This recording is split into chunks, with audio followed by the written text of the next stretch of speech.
Is it time? It is time for us to do what we have been doing, and that time is every day. We'll know in a very short period of time, but it looks like it could be something that will be not good. Believe me, not good. I see issue with that. And again, hey. You're not going to be able to insult your way to the presidency. That's not going to happen.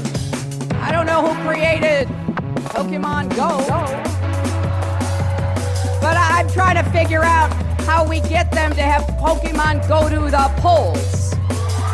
I'm Ted Cruz, and my pronoun is kiss my ass.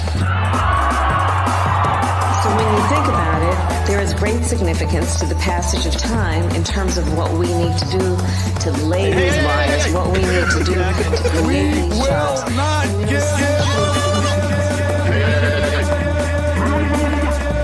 America is a nation that can be defined in a single word. I was going to put Not good. Believe me, not good.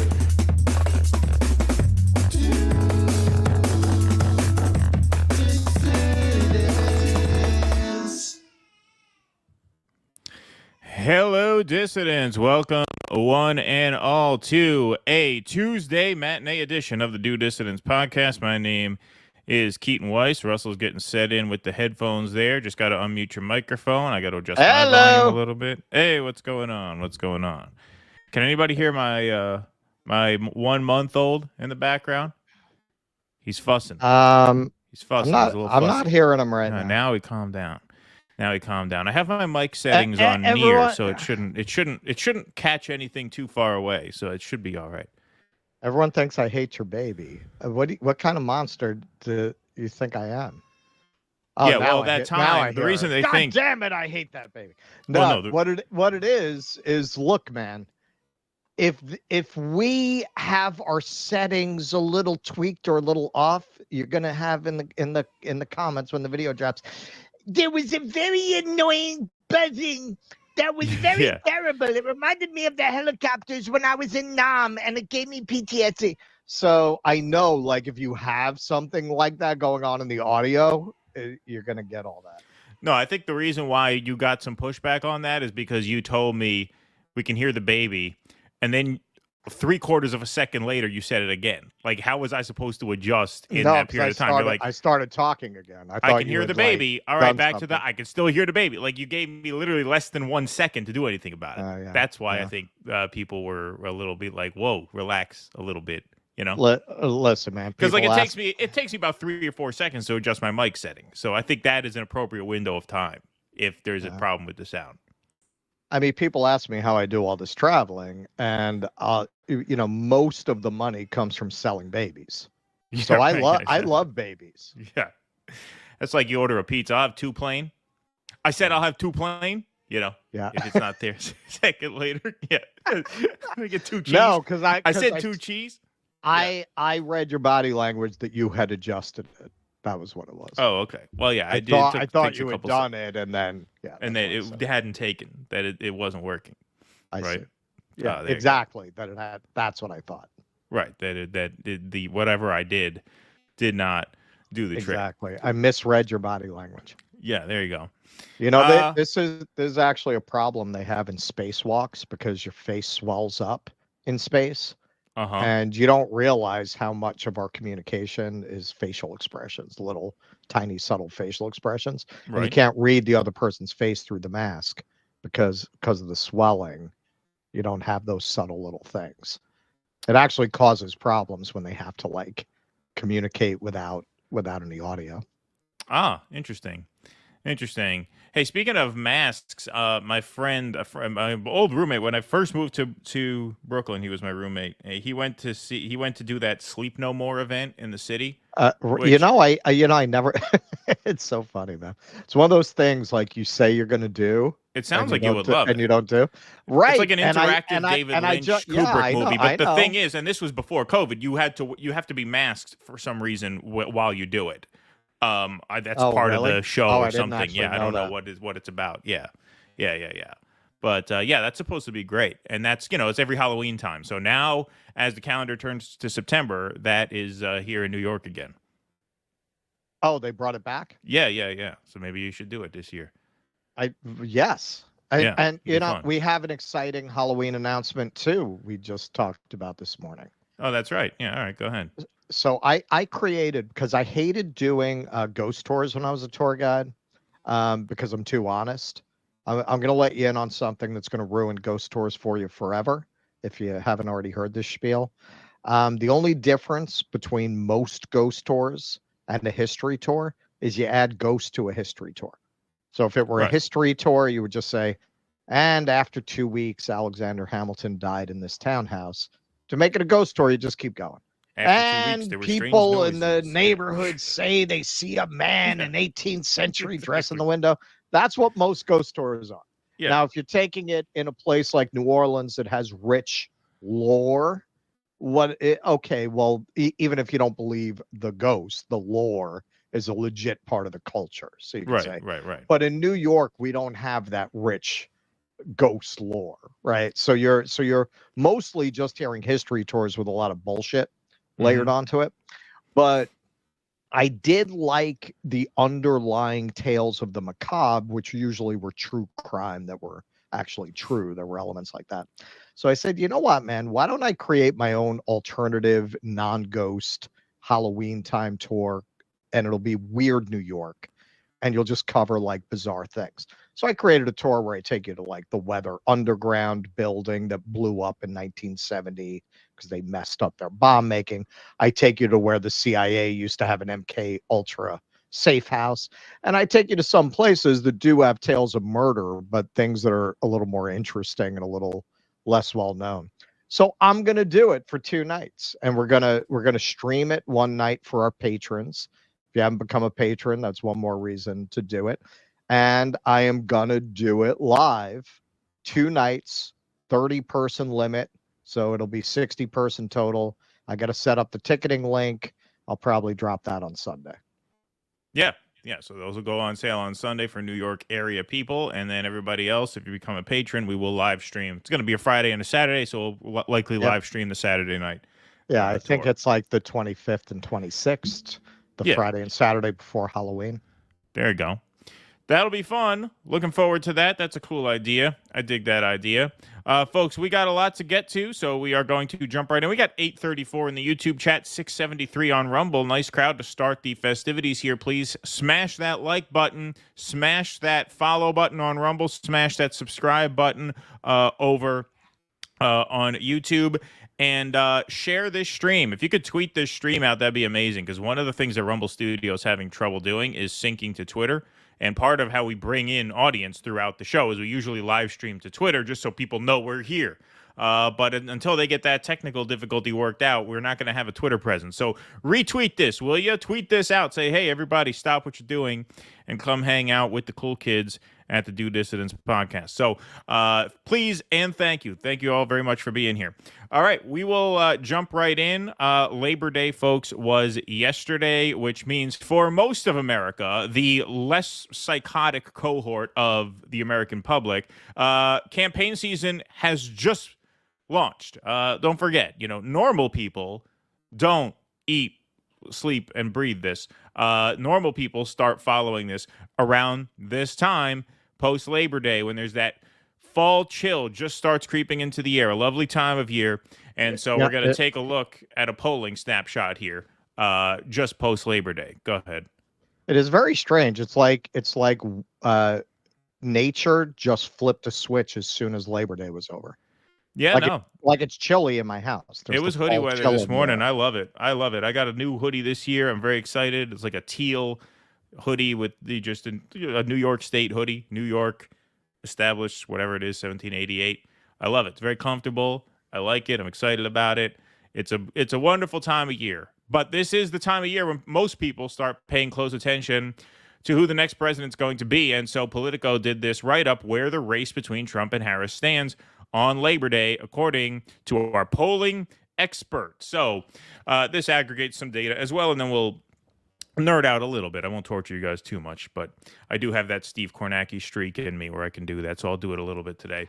Labor Day is a critical mile marker on the road to the general election, and Kamala Harris has reached it with a slim advantage over Donald Trump. but the former president would still be well within striking distance if the election were held today. Because of Republicans' advantage in the Electoral College, a race that Harris leads nationally by between 2 and 4 percentage points on average is the equivalent of a knife fight in a phone booth, and it's set to be decided. That's a violent metaphor for a nice mainstream outlet like this, especially when it's a man and a woman. You know, that's a little dark. I mean, honestly, that's a little more style. In the pros than I expect from Politico. Yeah, exactly. Yeah, that's pushing the envelope there. And it's set to be decided in a smaller than usual number of states. The polls are extraordinarily tight in all of them, and that isn't expected to change much over the next 9 weeks. In modern presidential elections, where the race stands on Labor Day, is usually pretty close to where it ends up once the votes are counted. Of the 7 states that both campaigns have identified as the core electoral college battlegrounds, Harris leads Trump in 3 of them, the blue wall states of Michigan, Pennsylvania, and Wisconsin, according to multiple polling averages. But those leads are small. In only one state, Wisconsin, does an average show a greater than 3-point margin for the vice president. In 3 others, Arizona, Georgia, and Nevada, the polls are so close that different polling averages have different leaders as of Sunday night. This is what really changed about the race since Kamala entered. When Biden was the nominee, Arizona, Georgia, and Nevada were all but gone. Trump had dominant leads in all 3 of those states, not only beyond the margin of error, 2 times the margin of error, 6, 7, 8 points. Now those are very close, and that complicates things a lot, as we will see in a few minutes. Only in the remaining swing state, North Carolina, which Trump won in both 2016 and 2020, and was not even part of the conversation when Biden was the presumptive nominee. That was deep red. Now that's all of a sudden a slight question mark, although I would still be shocked if Trump lost it. Does the former president lead in all 3 polling averages? 538, Real Clear Politics, and Silver Bulletin, the new data journalism site from 538 founder Nate Silver.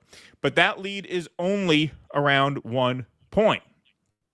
The 3 states where Harris has a modest lead would be sufficient to win the presidency if she also wins the traditionally blue states and earns the electoral vote from Nebraska's 2nd congressional district, where a split-ticket Survey USA poll released on Saturday gave her a 5-point lead over Trump.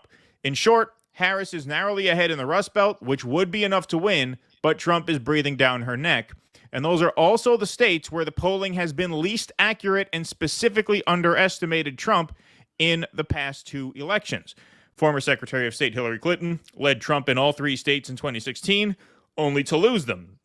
And now President Joe Biden's prospects look like a slam dunk going into the 2020 election, but he barely escaped with victories in Pennsylvania and Wisconsin. So if we take a look here, these are some of the averages in these states. Arizona, basically a dead heat.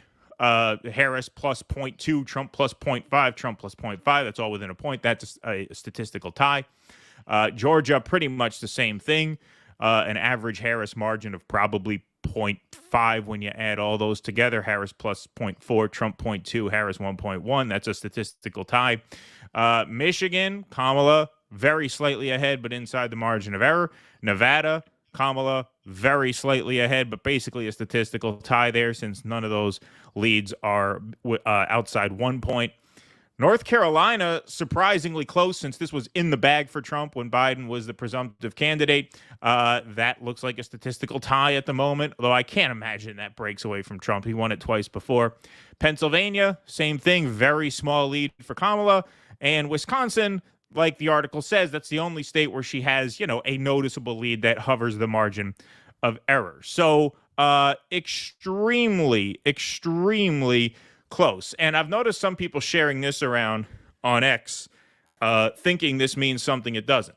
So this is a question on betting odds to win the presidency. This is not a polling average. Some people confuse that. Some people say, well, Trump has a 55% chance to win. That means he's winning by 11 points.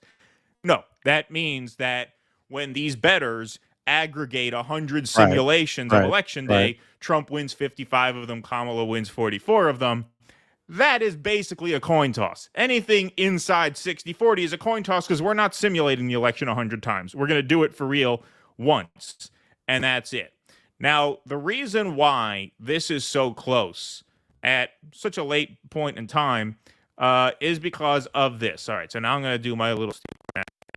So these are the swing states. The swing states are in gray. All right, now North Carolina, I'm assuming that goes to Trump. If that goes to Kamala, it's pretty much game over. Like, if North Carolina goes blue, that means other places are going to go blue. All right, so we'll just give that to Trump since that's likely, in my opinion. Before Kamala became the nominee, it was basically a foregone conclusion that Georgia, Arizona, and Nevada would all be red, which gets Trump right to the doorstep of 270. But as you can see underneath there, that gets him to 268. That does not clinch him the win. So he would need to flip any one of these three. If he does, there you go, Wisconsin, 278. If he doesn't, Kamala still wins with all three of those because she has this second Nebraska district. And like I said, there is a slight chance that it all comes down to that, because if Trump could catch her there, that would give you a 269 tie, which, assuming the Republicans keep the House, that would mean the tie would go to Trump. But let's assume Kamala holds that. The reason this is now so complicated is because Georgia and Arizona are toss-ups now. We won't factor in Nevada because it's so few votes, only 6 points. So let's say Kamala wins Arizona. If Kamala wins Arizona, she can afford to lose Wisconsin. Trump wins Wisconsin. That puts Kamala 271 to Trump 267. If we put Arizona back red and we give Kamala Georgia, at that point, Kamala could afford to lose Michigan. That would put her at 271, Trump 267. It's just amazingly close how this math works out, which partly just is happenstance because of the 2020 census. The electoral map, the vote counts on all these states is different, and it makes it much more complicated. The state that nobody can afford to lose, though, is Pennsylvania. Because if Kamala loses Pennsylvania, then she has to win both Georgia and Arizona. And that is quite unlikely. It is likely Trump will take one of those two. So if Trump takes Georgia or Arizona and he wins Pennsylvania, that puts him above 270. So the reason why, in short, that I think the odds makers have it leaning slightly to Trump at this point is because they figure they're likely to split. Keaton? Yeah. I checked the chat to make sure it's not just on my end. Your mic's crackling for some reason. Oh, it is? Oh, Yep. Interesting. Hold on. Let me see. Hold on. Stand by, folks. What about now? Is that any better? Seems that Any way. better in the chat? Better? I mean, just do a testing. All right, test 1 2 1 2 1 2. No, you're still crackling. Still crackling? Pretty bad? Yeah. All right, hold on 1 second. Let me try something.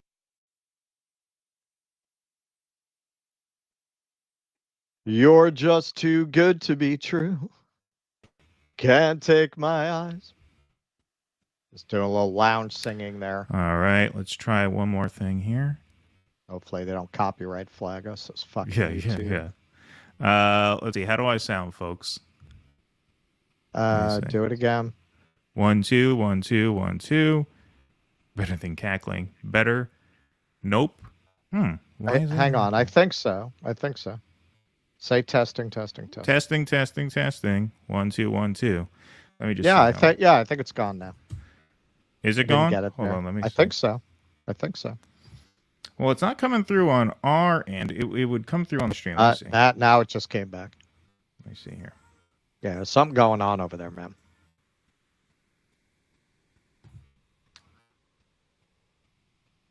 One, two, 1 2 1 2.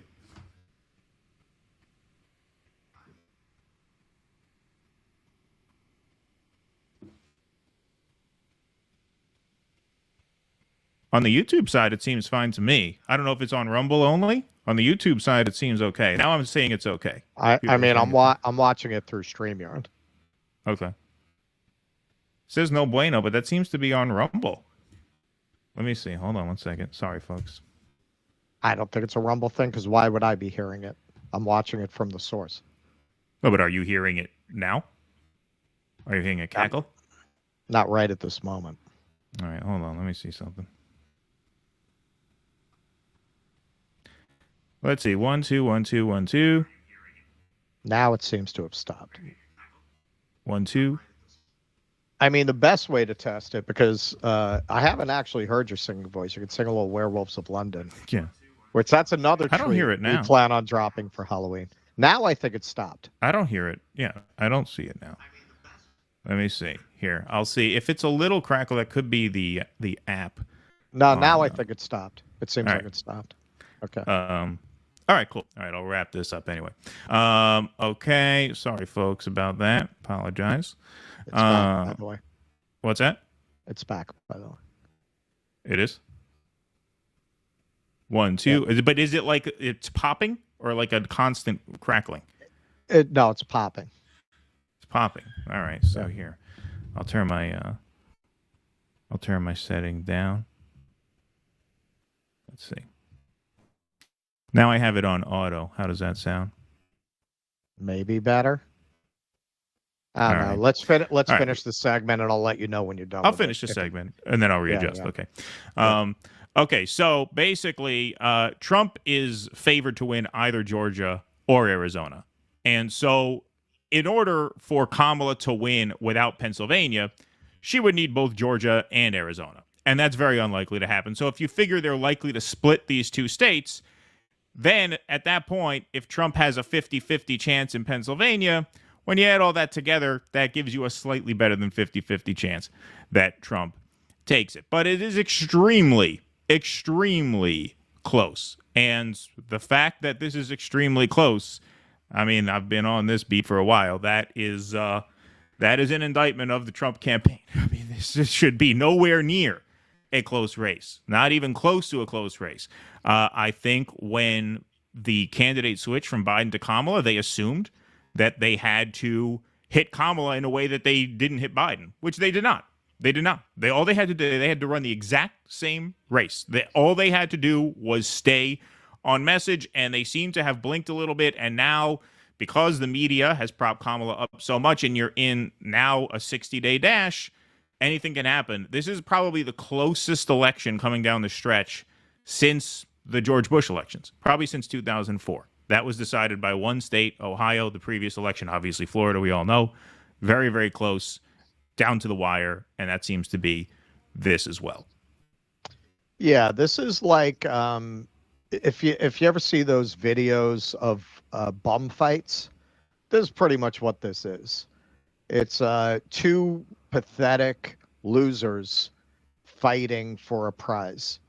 And it's quite an indictment of our system that this is what it produced. Just as it's an indictment of our system that it produced Trump and Biden, or Trump and Hillary. Whatever you think of Donald Trump, I don't think any fair assessment, any fair person would argue that if the country were doing well and the system were functioning, it would have produced Donald Trump as a serious candidate for the presidency of the United States. Donald Trump would have been laughed out of the room if he had tried to run for president in, say, 1964. And I picked that year because Goldwater was running, who a lot of people thought was crazy and a libertarian lunatic. That guy plays like Abraham Lincoln next to what we have now. Goldwater is a statesman and a diplomat compared to on either side. So yeah, I mean, it's watching two bums fight at a bus station, really. Yeah, or as they say, a knife fight in a phone booth. Or a knife fight in a phone booth. See, I'm a little more colorful than Politico at their best. Yeah, exactly.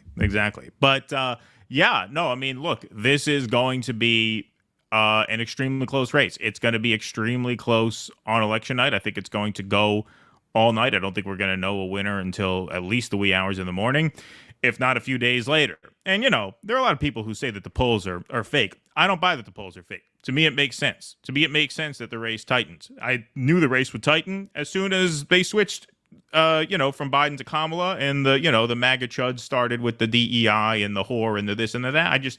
I could sense that was the trajectory we were on. I knew she was going to get a honeymoon. The timeline made sense. And look, if the polls were rigged, why wouldn't they just rig the polls for Trump? Or why wouldn't they just rig them for Joe Biden? Don't say because they wanted to push Biden out of the race. You never want to do that. That is always a worst case scenario, right? It is never to your advantage to do a switch like this unless you absolutely have to. And in Biden's case, after the debate, it became clear that they absolutely had to. But up until that point, the plan was Joe Biden, and the conventional wisdom, which we all remember thinking, was that Kamala would be even worse than Biden, which is why he wasn't out to begin with. So if they were going to fudge the polls, why didn't they fudge the polls in Biden's favor all along to depress energy on the Trump side? So I just don't buy that. And plus, you can't rig 30 polls at once. There's just no way to do that. Those are independently done. The fact of the matter is you have, on the Democratic side, a horribly talentless, meaningless avatar of a candidate. And on the Republican side, you have a fucking moron with no discipline and no self-control. And most Americans like neither, which is why it makes sense that they're pretty much neck and neck. Right. Bum fight. Right. Exactly. Bum fight. which bum do you want to see come out on top at the Port Authority? Right. So, with the reward being a plate of shrimp fried rice. I mean, why do you think we're saying there's no lesser evil? Because they're both horrible. So if we are saying, hey, look, this is hopeless, they're both horrible, well, I mean, the average American is not necessarily as black-pilled as we are because they don't pay as close attention to just how horrible a state the country and the world are in. But if we're looking at this and saying, what's the point? Well, then it makes sense they're tied, right? Right. Right. No, and this is something that the MAGA folks forget. People don't like Trump. Right. People don't like him. He is not popular. He is very popular with who he's popular with. It's a very small minority of the country as a whole. And that is true of Kamala Harris as well. Absolutely. So that's why you're going to get this kind of contest. That was true of Joe Biden versus Trump. That was true of Trump versus Hillary. What was it? 20% of the people who voted for Trump said in exit polls they didn't think he was qualified to be president. They didn't even like him. Yeah, 1 in 5 Trump voters said he's not qualified.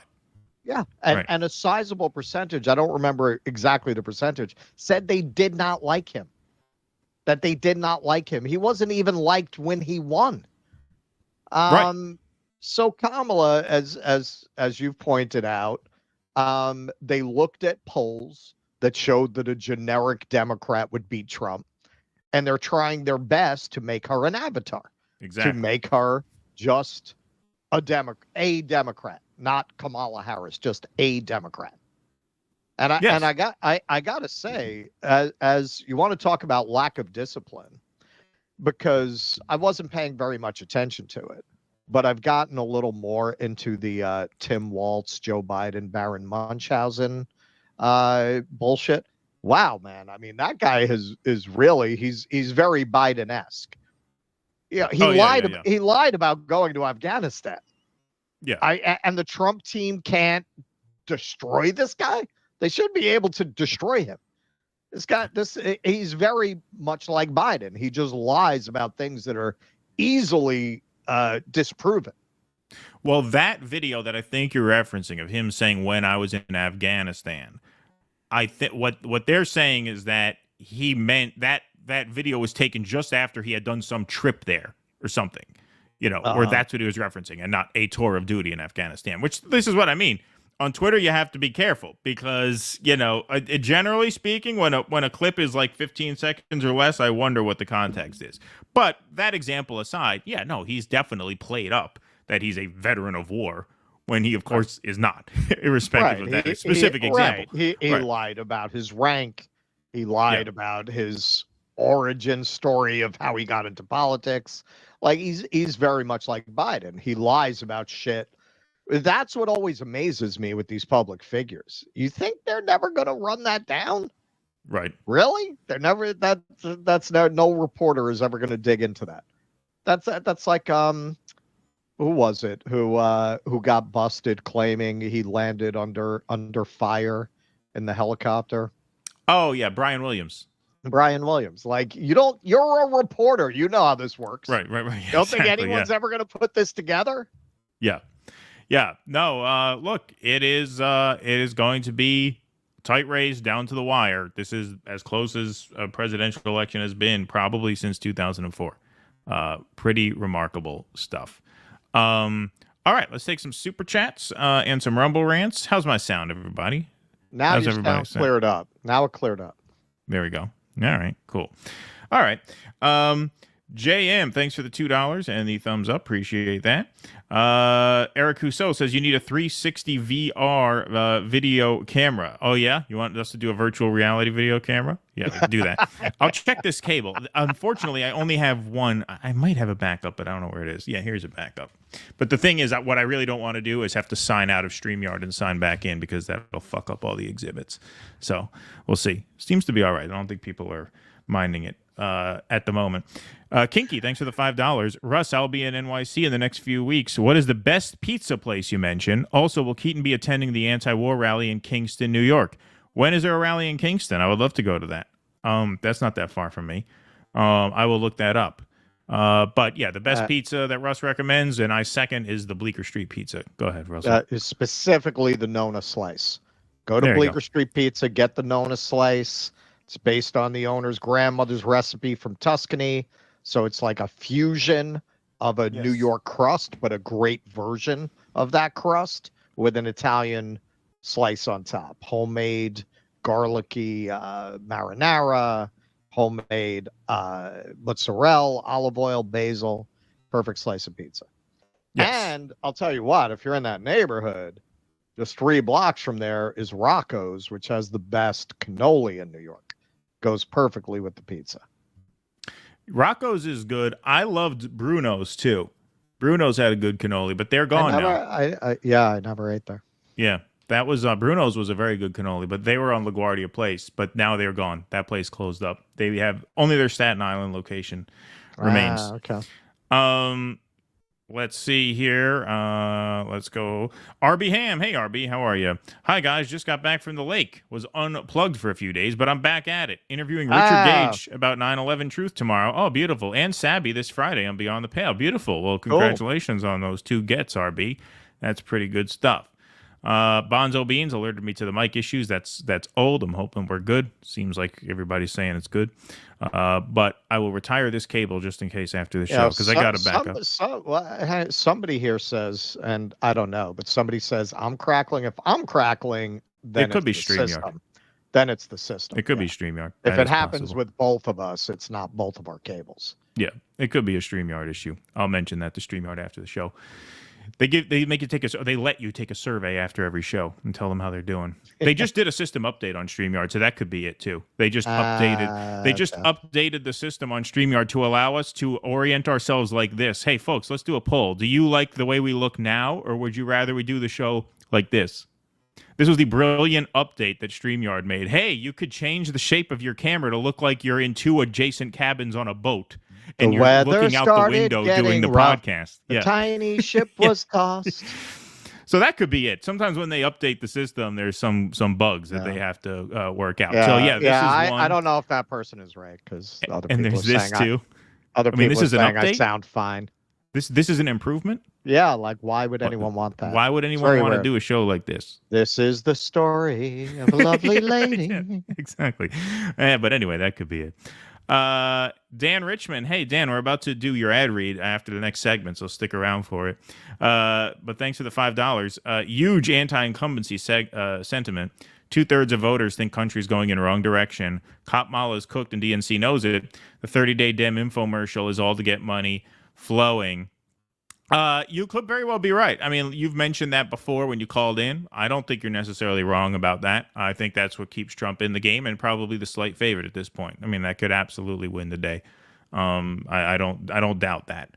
But I do think people tend to especially online, because Trump is more popular online than he is in real life. People tend to underestimate just how turned off the normies are by a guy like Trump. They just don't like him. He's never polled well. That always means you're in for a close race. Unless your candidate is Joe Biden, who is disqualified. He is incapable of doing the job. That's what voters overwhelmingly thought going into the debate, and to such an extent coming out of the debate that there was no way to salvage that candidacy. But absent one candidate being literally disqualified, you're in for a close race with Trump because he's just not a broadly popular figure. He never has been. Well, not only that, I've always felt he did not win in 2016. Hillary lost. Right. And because of his ego, he didn't hold on to the one thing he had going for him, Steve fucking Bannon. Can you imagine what Steve Bannon... First of all, I don't think any of this would have happened because he'd be serving his second term. Yeah, he'd have won again. Bannon, in my opinion. But can you imagine what Steve Bannon would have done with that assassination attempt? Right. Oh, yeah. He blew it. He blew it. He had this tremendous opportunity to even win over maybe some of the normies. Yeah. And he just went up and a shark, his sharks come out of the toilets in the Philippines. Exactly. That's what happens when you don't have the proper plumbing. Like he just gives this insane rambling speech. Yeah, his convention speech was it like was 4 days a after that assassination for him attempt. to reintroduce himself. Nothing. Yeah, didn't even bother writing a good speech. Yeah, exactly. Or having a campaign manager write a speech. Yeah, Bannon would have written a great speech for him that night. And he could have opened up an insurmountable lead that night if he had executed. All eyes were on him. And instead he rambles incomprehensibly for almost 2 hours. To the point where news junkies that we are, I was having a nervous breakdown watching that, thinking, when is he going to end? Yeah, I can't watch this anymore. That was a rough night. Oh, that was that was not as rough as our original plan was to cover all the evening speeches of the DNC. One night of that, it wasn't that we chose bad. Discretion as the better part of valor. Yeah, exactly. No, it wasn't as bad as that, but yeah, I mean, it was pretty awful. All right, folks. So as we come out of Labor Day with pretty much a neck-and-neck race between Trump and Kamala Harris, RFK is now a Trump surrogate, as is Tulsi Gabbard. And so we speculated that, Tulsi would have been a good VP pick because she would have allowed Trump to make certain attacks on Kamala from the left, which, of course, he and the Republican base are not necessarily willing to do. But this is a video ad that RFK tweeted out doing just that. So this, in our opinion, obviously, is a far more powerful indictment of Kamala Harris than the made-up version of her as a communist. So here is this ad that RFK put out. Harris says she's proud of her. Senator Harris says she's proud of her record as a prosecutor and that she'll be a prosecutor president, but I'm deeply concerned about this record. There are too many examples to cite, but she put over 1,500 people in jail for marijuana violations and then laughed about it when she was asked if she ever smoked marijuana. And I inhaled. I did inhale. She blocked evidence. She blocked evidence that would have freed an innocent man from death row until the courts forced her to do so. She kept people in prison beyond their sentences to use them as cheap labor for the state of California. And she fought to keep cash bail system in place that impacts poor people in the worst kind of way. And the people who suffered under your reign as prosecutor, you owe them an apology.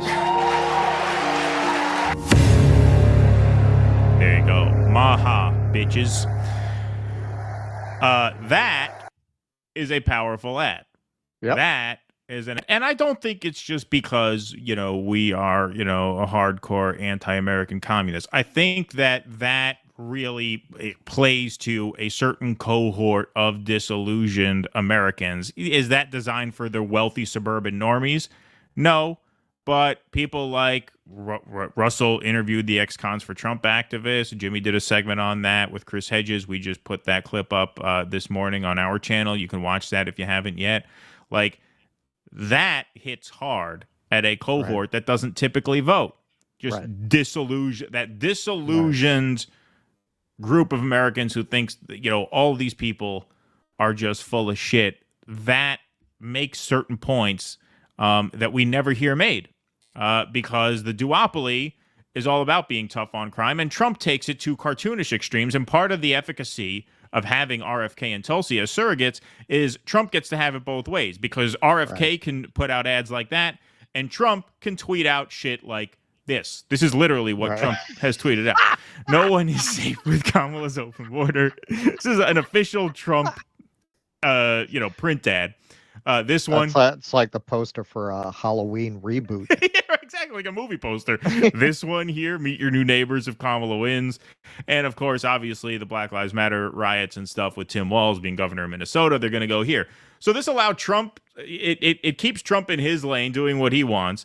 But you have these burned Democrats who get to make that argument from her left. That gives Trump a sort of added weapon because now he doesn't have to go out and piss his base off by making that argument and getting called a softie by, Mark Levin or whoever. You can have RFK do that. You can have Tulsi do that. And that is a very effective ad. If they can get that on TV, that will make a difference because a lot of honest to God liberals simply don't know about that. Like when you were debating those two women who were for Harris, they weren't lying. I wasn't you could tell when someone. I was just no, but it ended up being a slightly tense back and forth. You could tell. I don't think they were lying. I think they genuinely did not know about that. Yeah, that is what is really amazing when you talk to these liberals, man, because they're so ensconced in their media bubble. How would they know? Look at that interview Dana Bash just did. Yep. Did she ask about that? Look at all the puff pieces coming out of the corporate media. Are they talking about Kamala Harris's record as a prosecutor? They talked about it when the establishment decided that they were going to flip to Biden. That was when you saw some articles come out. That's why we have these sources to go to from corporate media slamming Kamala. Because once they got the orders, okay, it's going to be Biden, then they all went in hard on Harris, partly in all likelihood because of her "that little girl was me" moment. Right. So now when they decided to elevate Biden, they had to trash Harris. So that's why you have so much reporting about this from 2020. Now, it's invisible. It's invisible. Black Lives Matter till they don't. Right. Yep. No, so that is definitely a positive sign for the Trump campaign that they have this sort of like amorphous, nonpartisan surrogate who can go out there and make those arguments because Trump can't do it because Trump is accountable to that right-wing base. And we'll call him a communist if he does it. Well, and this is what we've been saying. The best arguments against Kamala are actually from the left. Right. And he can't do it, and Vance can't do it. So, yeah, it falls to RFK and to Tulsi to do it. Now, are they going to be able to get it out there in the way that it would if it were coming from the top rather than from surrogates? Who knows? The people who would really be affected by that aren't those people who are informed enough to already know about it. Yeah, I mean that the normies hypocrisy knows no bounds. No, it knows no bounds. Yeah, no, that is true. That is true. But you know what? I mean, I don't know what the legality of like RFK using campaign funds for Trump, but we know RFK raised a lot of money. That's how he was able to get in the ballot, on the ballot in as many states as he has. He's got that Shanahan money. He's got the Shanahan money. He's got a lot of, obviously, wealthy friends. I mean, yeah, he's ostracized from the establishment as Kennedys go. He's still a Kennedy. He still has access to money. So can he transfer some of that to a super PAC that can blast that out on TV? Maybe. I mean, the guy can put some money together. So there's a possibility that those will air on TV. And I think that's a very, very powerful ad. That was a very, very well done ad. Yeah. All right, folks, we are going to take a couple of more Rumble rants and super chats here. Oh, by the way, folks, the Uhuru trial is starting today. So shout out to our friends there. Best of luck to you. JB is on the ground there because he lives in Orlando, and I think Tampa's only about an hour and 20 minutes. So he has some coverage of that. You can go to the Burning Spear TV YouTube channel and watch their press conference. They gave a press conference this morning. And so, obviously, solidarity to them, and we will be giving updates, obviously, throughout that trial. I hope to maybe talk to someone on their team. I don't know how at liberty they are to discuss things while the trial is in progress, but they will be doing press conferences, and so I am assuming that we will get to talk to them a bit throughout the process. Shady Deals, thanks for the $2. Israel figured out how to shut y'all down. OCD coming in clearer now. Yes, we are OCD about the sound. Kenman G, rule number 1 of Bum Fight Club: nobody wins when bums fight. Yes, good, well said, Kenman G. Appreciate that. Nocturnal Human, people are saying solar flares are active this week. That could also be the audio problem since it's both of you now. Maybe it's just, I mean, these are a little older, so I think we're okay. I think we're okay by now. Yeah, I think it cleared up now. I think it cleared up right now. But folks, we got Dan Richman watching, and we want you to go watch Dan Richman at the Heben Goy podcast. So if you are looking for a break from political content like ours, how about listening to two old dudes complain about everything from recreational nose blowing to adult milk drinkers? For more info, search for Hebe and Goy where you get your podcasts, or go to hebeandgoy.com. That's Hebe, A-N-D, Goy.com for the website, not the ampersand. So hebeandgoy.com, and put in Hebe and Goy to your YouTube search bar. They have a YouTube channel. It's a really fun show. Dan is a very smart, witty, and funny guy. And he is the Hebe, obviously, of the title, but he's got a pretty funny Goy, too. Even the Goy is funny. That's how you know it's a good show. The Goy is funny. Even the Goy is funny. Yes, so we encourage you to go over there and subscribe to that channel. Many of you did. After our first ad read, he got over 100 sub bounce, so that's great to see, and we hope he gets another bounce out of this. So go to hebeandgoy.com or put in YouTube, Hebe and Goy, and subscribe. Yes. And Dan is watching live today. Already gave us a Rumble rant. So hope we did good for you there, my friend. And we will be watching. I watched the show myself. It's very fun, easy listening. It's Seinfeld without the genocide support, as I said last time. I think that should be your tagline. Because it is kind of that show about nothing. That's just about, everyday life. But it's by two nice people. But less genocide-y. Yeah, less genocide-y. Exactly. How can you go wrong with that? All right, where are we here? Gorgeous Mayhem, thanks for the $5. If Trump got elected and ended the genocide in Gaza by facilitating a deal between Israel and Palestine, would that change your opinion of him? Well, obviously it would change my opinion of him. Like if he got elected and he signed Medicare for all, that would change my opinion. Yes. Sure. I mean, if he came in and did a great thing that he's not going to do, then yeah, sure, that would change my opinion of him. I don't think that's very likely. But yes, of course it would. Kenman, thanks for the $2.79. Thanks for reference to bum fights. There you go. Thank you, Kenman. Black Spot, thanks for the 149 super sticker. Sorry, go ahead. Who doesn't love a good bum fight? Yeah, who doesn't love a good bum fight? That's right. Michael Castillo, thanks for the $5. Appreciate it. Tim Walz in his retirement package when 9/11 happened. So, yes, put in his retirement package when 9/11 happened. So, yes, he never handled a weapon, let alone deployed to theater. Yeah, no, he did not see combat. Kinky, thanks for the $5. Nona Slice, got it. Thanks for the recommends. The anti-war rally is Scott Ritter's thing, and Caleb Maupin will be there as well.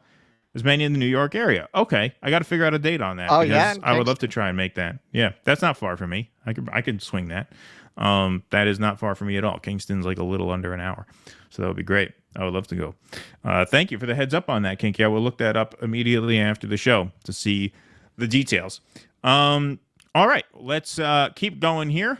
Moving right along. So, folks, this is sort of a follow-up to a segment on Sunday's show where we covered the unrest in Israel after 6 hostages were killed in Gaza.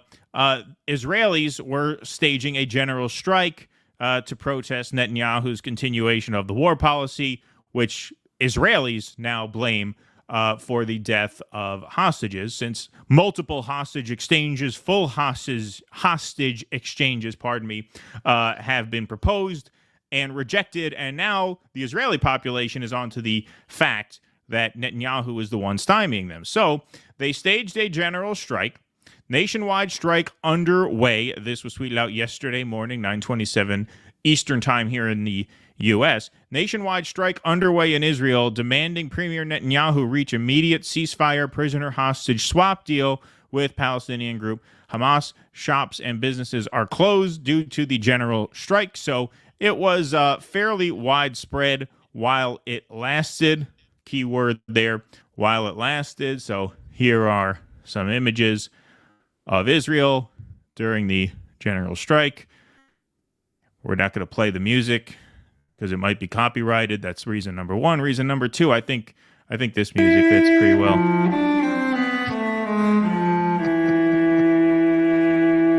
Just heartbreaking stuff to see the Israeli economy brought to its knees. Really, it's so unjust, so unnecessary. There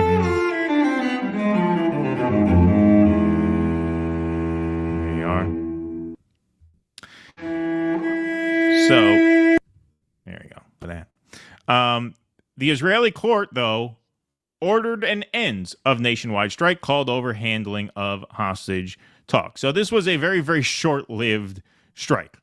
Schools, offices, and airport had closed after trade unions said general strike was needed to shake those who needed to be shaken over inaction. Israel's first nationwide general strike since the Hamas attacks of October 7th, which was convened in support of a deal to free hostages held in Gaza, has ended after 8 hours. So really just one work shift. Has ended after 8 hours with a court order for workers to go back to their jobs. The strike was organized amid widespread public anger at the government's handling of the war in Gaza after the discovery of the bodies of 6 hostages at the weekend. It was called by Israel's largest trade union, Histadrut, from 6 a.m. on Monday, closing government and municipal offices, as well as schools and many private businesses. Israel's international airport, Ben Gurion, was reported to have shut down at 8 a.m. local time for 2 hours. The chair of Histadrut, Arnon Bar David, or David, how do you say David? Do you just say David? I think it's David. David. Arnon Bar David, my apologies, sir, said in a statement before the strike, "I have come to the conclusion that only our intervention can shake those who need to be shaken. A deal is not progressing due to political considerations, and this is unacceptable." The Israeli finance minister, Bezalel Smotrich, a far-right leader who opposes a truce in the war, was among those who had called on the court to move to ban the strike. The union called the strike after the Hostages and Missing Families Forum campaign group backed the idea in order to force the government to reach a deal for the return of the remaining hostages taken during the October 7th attacks. Israel's opposition leader, Yair Lapid, also supported the move. Were it not for the delays, sabotage, and excuses in months of mediation efforts, the 6 hostages, quote, would likely still be alive, a statement from the group said, referring to the discovery of Carmel Gott, Hirsch Goldberg Poland, Eden Yerushalmi, Alexander Lobanov, Almog Sarusi, and Ori Danino in tunnels dozens of meters underground during fighting in Rafah in southern Gaza. So Medea Benjamin of Code Pink put out a statement which I think really touches all the bases. I don't think she left any stone unturned here. I think this was a pretty good statement. We'll see what Russ has to say about this after. But here is Medea Benjamin on the Israeli general strike.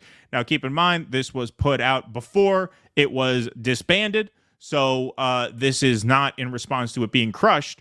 But here's some, I think, pretty good commentary on the action itself. Very exciting that the pressure is mounting on Netanyahu to come to a deal around the hostages with this general strike where thousands and thousands of people are not only lining the street but are shutting down the airports, schools, businesses. And this is putting a new level of pressure on Netanyahu after the death of 6 hostages that many are blaming on Netanyahu, because if a deal had been reached, those hostages would be alive today and would have been part of the exchange. But what is very sad about this general strike is that it's all about the hostages. There's really almost no mention about the incredible suffering of the Palestinian people in Gaza, about the displacement of millions of people, the level of hunger, the killing, the maiming, the polio, none of this is being discussed as part of the reason for a general strike. Wouldn't it be nice if instead of showing the racism of the Israeli people, that they don't care about the lives of Palestinians, they use this general strike to say, get our hostages home and stop the barbaric attacks on the Palestinian people? There's another issue that's important to bring up, because part of this pressure on Netanyahu should be coming from the Biden administration. Wouldn't it be nice if President Biden came out and said, in solidarity with the hostage family, we have decided that we're putting an embargo on weapons, no more weapons to Israel until they reach a deal with Hamas for a ceasefire? Well, we don't hear anything like that coming from the White House. So maybe it's time for us in the United States to take a page from the Israeli trade unions and say, isn't it time for a general strike in the United States? Yeah. So I think those are three pretty decent points. She's been watching our show. Yeah, she's been watching our show. Good idea, generally, for a general strike. Would have been nice to have some sort of moral concern for the suffering of the Palestinian people, which we see basically none of. And three, maybe we should do our own general strike here. A more morally righteous general strike that is in protest of every human life which has equal value. So I thought that was fairly well done at the time. Now, of course, the strike was squashed moments later, so it's a bit dated. But go ahead. Do you have anything to say to that? And then we have a few more exhibits here too. Well, this is what we said when we touched on this on Sunday. There's no such thing as a liberal Israeli. And you can see that here. What are they striking about? They're striking about the loss of their own. They don't give a fuck about what's happening to the Palestinian people. If they gave a fuck, Netanyahu would not have been the prime minister on and off for 30 years. They don't give a shit about what's happening to these people. Have you seen a general strike over genocide? I haven't seen that, right? No, it's because they lost some lives. And I mentioned this. Juliana Margulies wrote that insane, foaming at the mouth Zionist article very early in this, calling out her Hollywood friends for not rallying immediately to her side. And she mentioned a hostage deal they did decades ago, where it was, I think it was 1,400 Palestinians per one Israeli soldier. And she didn't really realize what she was saying. She was pointing out, because there are so few Jews, this is how much value we place on each life. Well, what you're also saying is how little you value Palestinian lives. Right. You're also saying this is how you see the equation between Palestinians and Israelis. And that's all well and good in a prisoner exchange that works out for the Palestinians. But in a case like this, you can really see how that translates in terms of the fact that Israeli people in general don't give a shit. They don't give a shit. 6 hostages get killed. I know some Zionists. I make a point of not trolling them because I want to listen in. And yeah, man, they're all, it was hard for me to get through today because of these hostages. And, we don't support what happened. No, it's a nightmare. It's a nightmare all around, obviously. But of course, 6 Palestinians are killed every few minutes. Exactly. Sorry, go ahead. Exactly. And that they have absolutely nothing to say about. They have no, I mean, it's really incredible to me, the tone deafness of it, because you will see these Zionists talking about these 6 hostages as if it is the greatest atrocity committed in the history of the world at a moment when you are actively supporting, as Keaton says, a situation where that's every second happening, and not just to adults, to children, children. It's just amazing the bubble they live in. And actually, I mean, this is part of why I listen in on Zionists, conversations, because it's very revealing. You want to talk about how Democrats live in their own media bubble. I mean, these people live in a world where Israel desperately keeps offering ceasefire deals that Hamas rejects, and they're just, and that's the whole view of Arabs and Palestinians that they've been inculcated with over decades, that Israel reaches out its hand for peace and it has no partner for peace and they don't want peace. They really believe this shit. They really do. They believe. I saw a Zionist say, I've lost count, I think it's 7 times now Israel has offered them a peace deal and they've rejected it. Like, this is really their headspace, man. Well, this is how the they've thing. been brainwashed. Yeah, and this is also a product of them not having the skin in the game that even the Israelis have, because that propaganda doesn't even work in Israel anymore. That's why you had a general strike, because they understand that Netanyahu is the obstacle to a full hostage exchange. There have been multiple full hostage exchanges, as we covered in detail on the last show. That Netanyahu has stymied one after the other, and he has put his hostages at risk because of that, and the Israeli people understand that. Now, a lot of brainwashed American pro-Israel supporters don't get that, and they're not as inclined to understand that because they don't have family members who are being held hostage, right?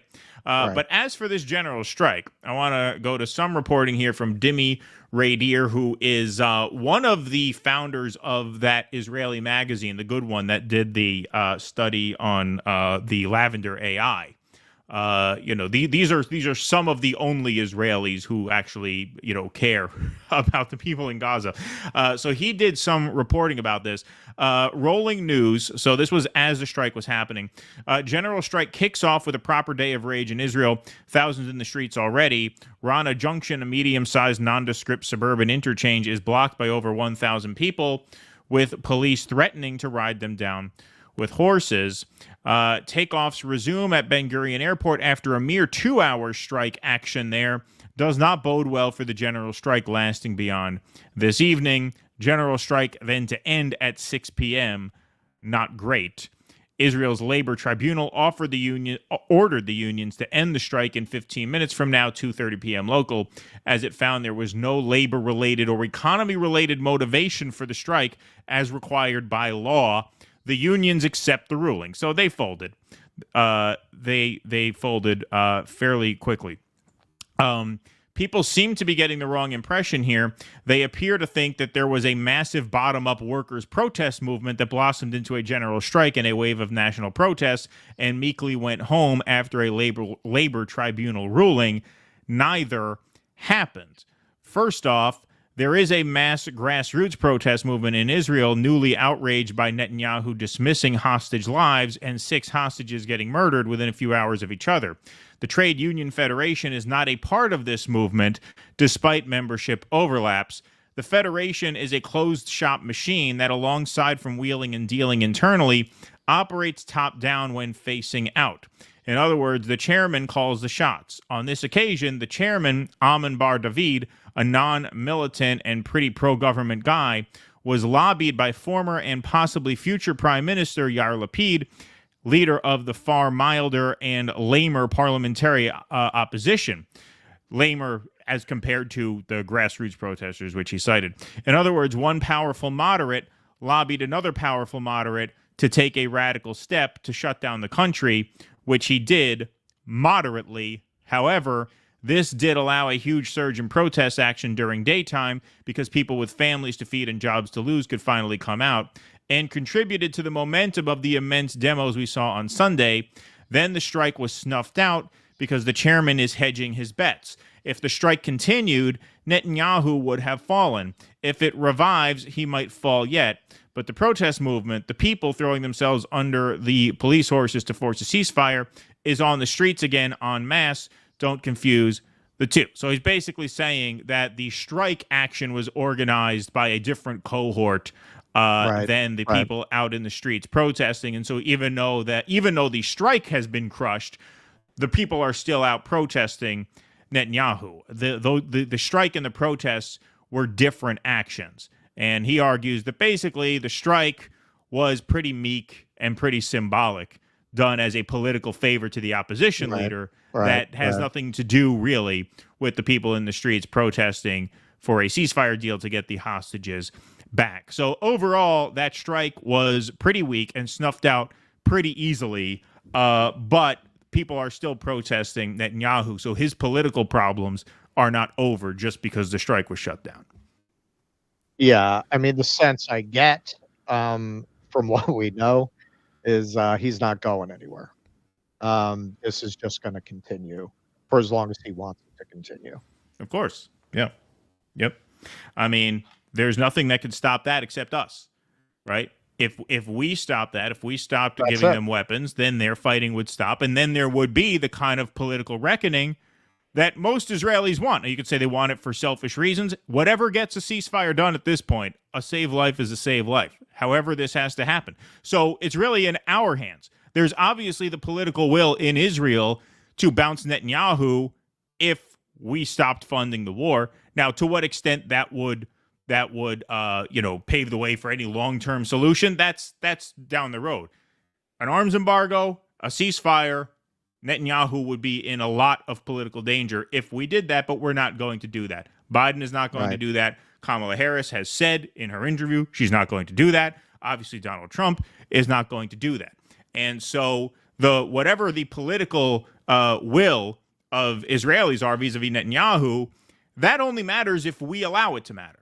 And the only way we allow it to matter is by forcing the war to end. And if we're not going to force the war to end, then it's pretty grim. And, look, we obviously want all the hostages returned, including the Palestinian hostages, which are not called hostages. They're called prisoners. A 9-year-old in jail for throwing a rock at a tank is not a prisoner. That's a hostage, right? But the only way to move on any of that is to cut off the weapons. That's the only way to force that. Well, that's part of what is so pathetic about people who, as soon as Kamala picked Waltz, laid down. Exactly. Oh, that's it. They got my vote. Wow. They how low is your bar? How low is your bar? Wow, they broke you, man. They broke you. If you ever really stood for anything to begin with. That's it. Not even Medicare for all. Not even, okay, you want to sell out the Palestinians. What are you talking about? A free lunch? Free school lunch? That's it? That's all it takes? That's it? The merest, smallest gesture, and you're willing to look the other way on this horrific genocide? How do you call yourself someone on the left? How do you claim to be a leftist if you will support this? She has said straight out, we're going to continue to arm Israel. We're going to continue to fund Israel. I feel kind of bad about what's happening to the Palestinians. That's the essence of Kamala's position. Yes. Kamala, because she cares. Oprah's old slogan. Right. Yep. That is well said. Well said for sure. And that is exactly what she said in that interview, which is we maintain our unequivocal support for Israel, but the way they defend themselves matters. Well, I mean, come on. We all know what that means by now. I mean, Biden has said things like that all along. It's meaningless. It's meaningless. Yes. Netanyahu is going to do some soul searching. Yeah. Right. Yeah. Exactly. You're going to guilt him into thinking it over. Yeah. You cut them off financially and militarily, or shut the fuck up. And if you're going to support that, shut up about your leftism. Shut up about how you're on the left. You cannot support a genocidal administration and claim to be on the left. Yep. Yes, indeed. Good point, Charles. All right, let's do a coffee ad real quick here. We are clip that goddamn thing.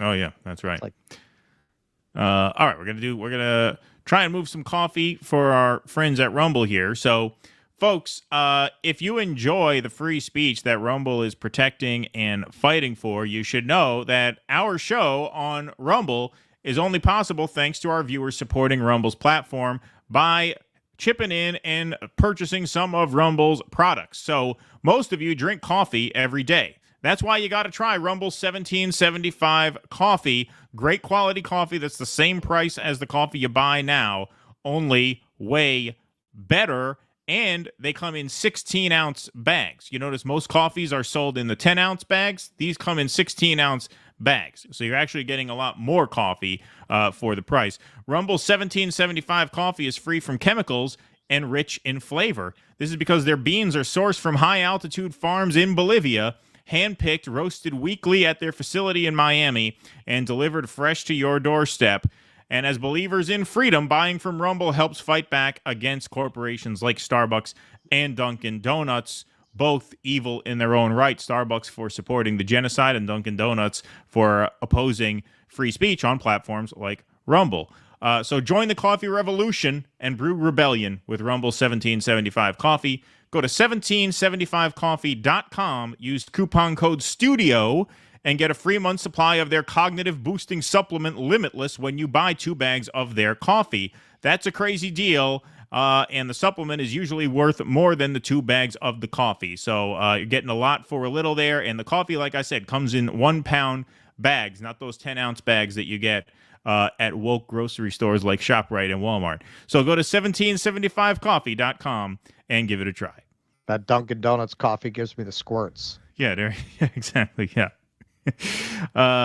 Yeah, no, they do. It comes in a 16-ounce thing, which is nice.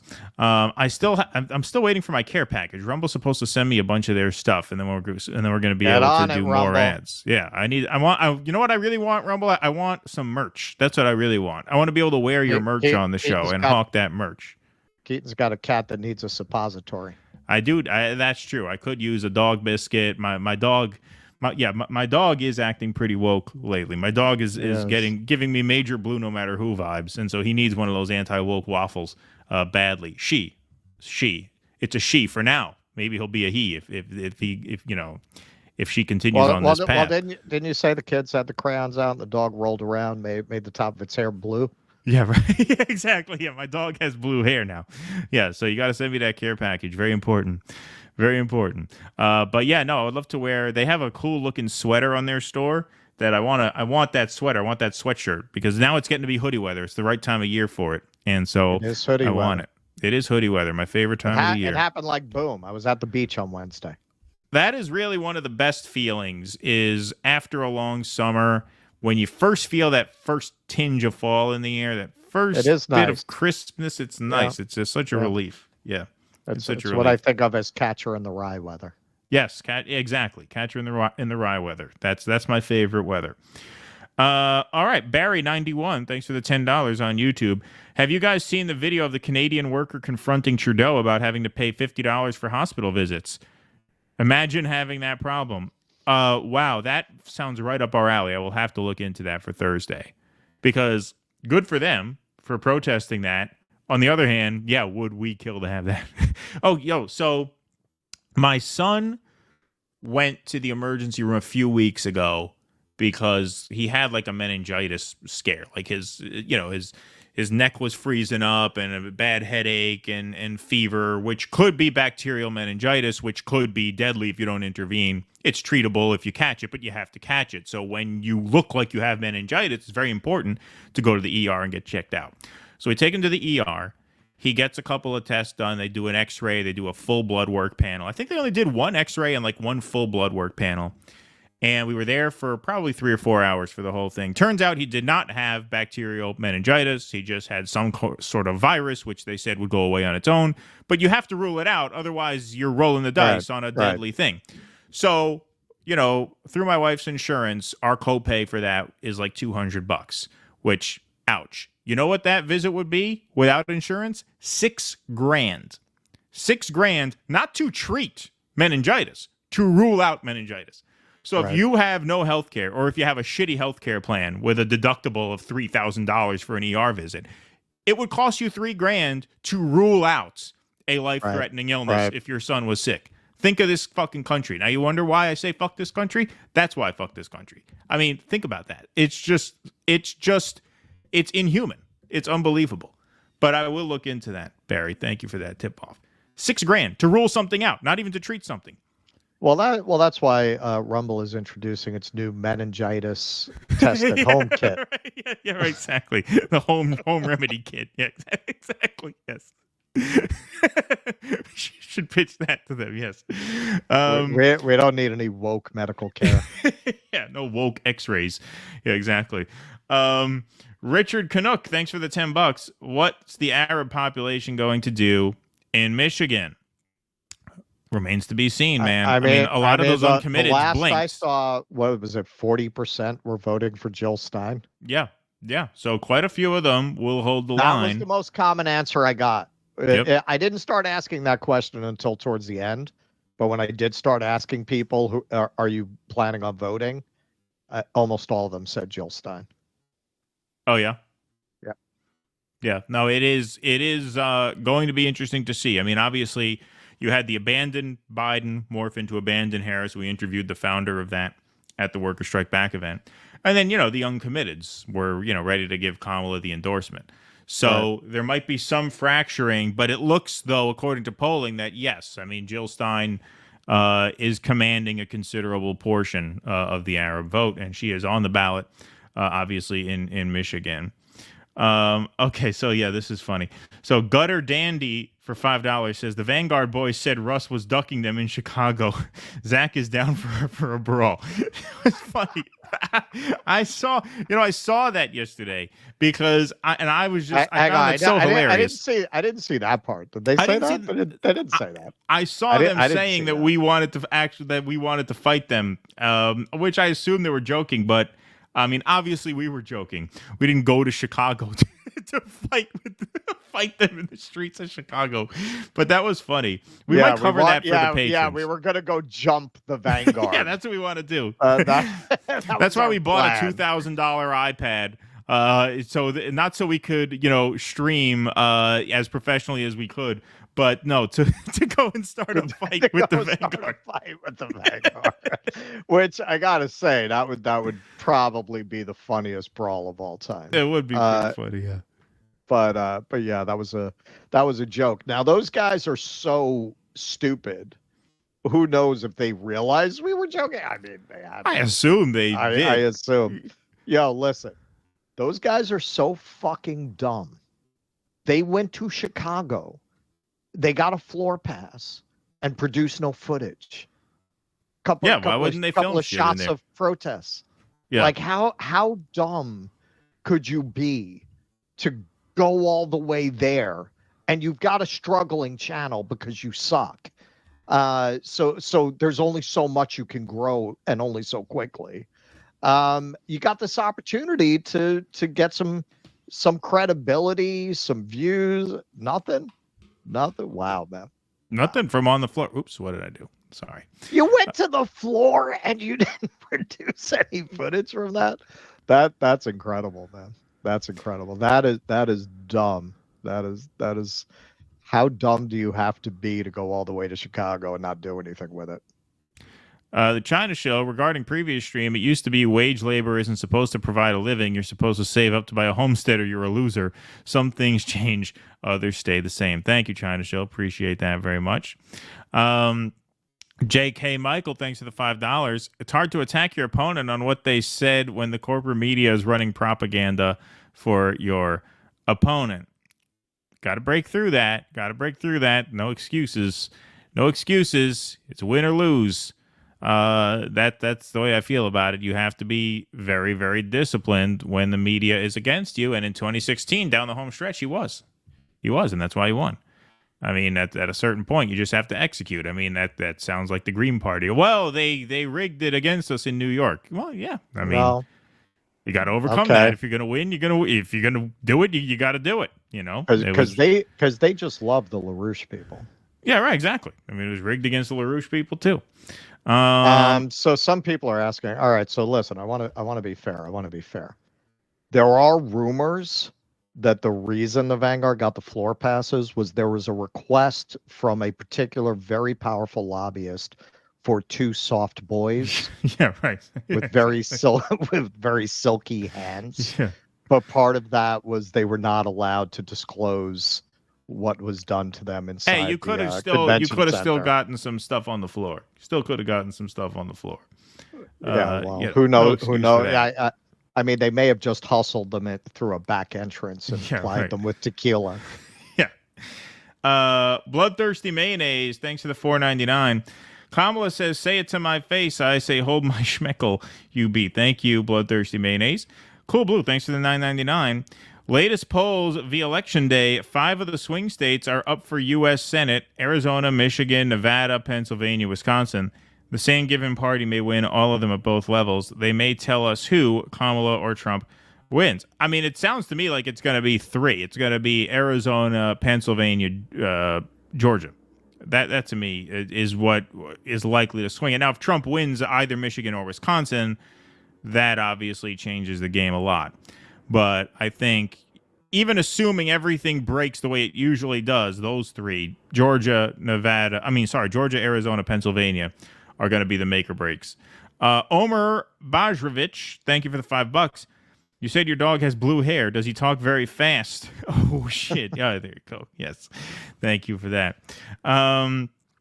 Let's see here. Albard Nabar. Let's go here. I recently canceled my Patreon, but I swear it's me, not you. That's okay. I've actually never subscribed to a channel except this one, but recently I've become poorer than before. Keep doing your thing. Man, don't worry about it. Don't worry about it, of course. Thank you for that. Okay, let's move on here. All right, we got this piece here. Russell, your veterans piece. All right, throw her up. Yep. Oh, well, do you want to do the video first? Yes. Yeah, but we'll have the slide for the video. Oh, okay, gotcha. Here we go. Where is it? There it is. Okay, so there was, of course, a lot of talk, not just at the Democrats' convention, at both conventions, about veterans, about how much we all love and admire our veterans, right? Oh, we love the soldiers, we love the troops. So Ruben Gallego did the real veteran porn for the DNC. So we'll take a quick look at that, and then we'll get into how we actually take care of veterans and troops.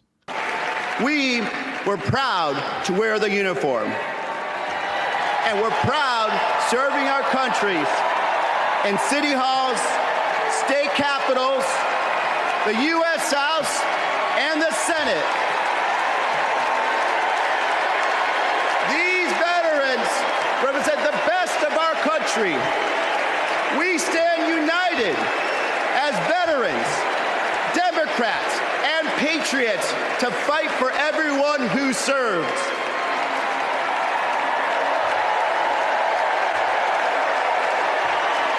But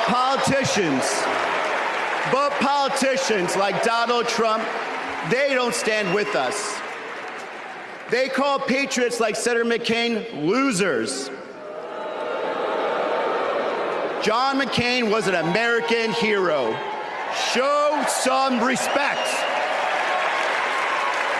Trump's Project 2025 will slash veteran benefits and force VA hospitals to close across the nation. Show some respect. Man, that really reinforces our decision not to stream nights 2, 3, and 4. Yeah, it really does. I didn't even pay much attention to this dust up where Trump had some argument in the military cemetery, but wow, everybody loves to show how much we care about our troops, particularly around election time. And yet, if you look at how we actually take care of serving troops and veterans, it's a very different story. So this just broke. Photos from U.S. military bases show mold, mice, roaches, and brown water in living quarters and dining areas. Wow, we love them troops, don't we? 8 groups that advocate for military personnel and families are calling on the Pentagon to address what they say are unsanitary and dangerous living conditions on U.S. bases worldwide, including mold, bad air, contaminated water, lead paint, and roaches and other pests. The effort, led by an organization called Hots and Cots, is meant to push the military to fix these issues now rather than wait for any renovations planned by the Pentagon, which the advocates argue could take years. Quote, The Department of Defense must act sooner rather than later to address the quality of life issues facing our service members, Rob Evans, founder of Hots and Cots, said Tuesday in a statement. Every day these issues go unresolved is another day that the well-being and morale of those who serve are compromised. Photos collected by Hots and Cots and provided exclusively to NBC News reveal what the group says is mold covering the ceiling of an army dining room in Korea, a roach on a counter at a Texas Air Force base, dark brown water flowing from a faucet on a New Jersey base, and more. All right, so here are some of those pictures. On the left, that's the ceiling with the mold on it at the South Korean base. And there's the brown water. And the last one, not mentioned there, this is the temperature at a base in New Jersey, 93 degrees, the temperature inside the base. Wow. They are really taking care of those service members, huh? See, this is what you have to remember. When you've got a system this corrupt, they're going to abuse everyone who's not a member of the elite class without exception. So the same thing that you're going to see happening to, say, flight attendants, which we just dropped a video on today. The same thing you're going to see happening to workers throughout the society. You're going to see that happening to soldiers because all the money is being funneled into the pockets of arms contractors, and they're not going to put that money into making life comfortable for the soldiers or even livable. If you look at these images, you want to drink that water? You want to drink water that looks like that? You're going to drink. It looks like soda. It looks like Coca-Cola. It looks like, right. you know, under a soda fountain. Right. No, that's the money that's going into the pockets of private contractors. And something this article gets into, because we have a whole other section of this, I left it here, but it also gets into how there's no mechanism for inspecting these private companies that are given the contracts to maintain these facilities. So they're just cutting corners. So when you want to talk about, well, the private sector can always do it better, the military is a walking repudiation of the idea, because all of these functions used to be dealt with in-house in the military. And if you look at the billions of dollars that disappeared unaccounted for in the Iraq War, for example, it really just debunks the whole idea that getting private contractors doing the food instead of having the army cook do it is actually going to save the taxpayers money. You're just going to wind up with an enormous boondoggle where corrupt politicians use these contracts to stuff more money into the pockets of their rich donors. And that's how you wind up with this. Right. All right. So how about the veterans? Oh, we love us our veterans. We love us our veterans, don't we? Government has clawed back more than $2.5 billion given to veterans to leave the military, data shows. The Department of Veterans Affairs has clawed back billions of dollars that countless veterans were given as incentive to leave the military, including when it needed to downsize, according to new data obtained by NBC News. Disabled veterans have been told in the last 12 fiscal years to return nearly $3 billion in special separation pay, lump sum incentives that were offered when the U.S. had to reduce its active duty force or release slightly injured service members, the data shows. Since fiscal year 2013, the earliest year for which the VA shared data, about 122,000 veterans have returned more than $2.5 billion so far, with about 364 million still left to be recouped, according to the VA.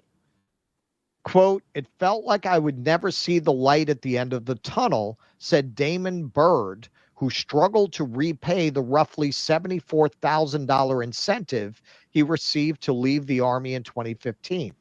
The VA said it is legally bound to recover separation payouts from veterans before those eligible can begin receiving disability compensation due to a little-known federal law that prohibits them from receiving both. NBC News previously reported. Now, it gets worse than that. And clearly, nobody told them about the fine print. They wanted to reduce the size of the forces. They gave them their payout, clearly without ever telling them that it was one or the other, that they weren't going to get their disability payments if they took this money. But it's worse than that. The obscure law, of which about a dozen military law and veterans policy experts said they did not have enough knowledge to weigh in on, has thrown many disabled veterans into financial and emotional despair since Congress authorized it in 1949. Bird, 54, said he and his wife had to leave their rental home in Hazlet, Texas, to move in with their daughter in 2021 when the VA began withholding his monthly disability payment of more than $2,400 until he returned his separation pay. Quote, "We were barely keeping up with our day-to-day cost of living," said Bird, who was diagnosed with service-connected bladder cancer and post-traumatic stress disorder. Quote, "It was already bad enough as it was, but I had already been dealing with mental health issues prior to losing that income."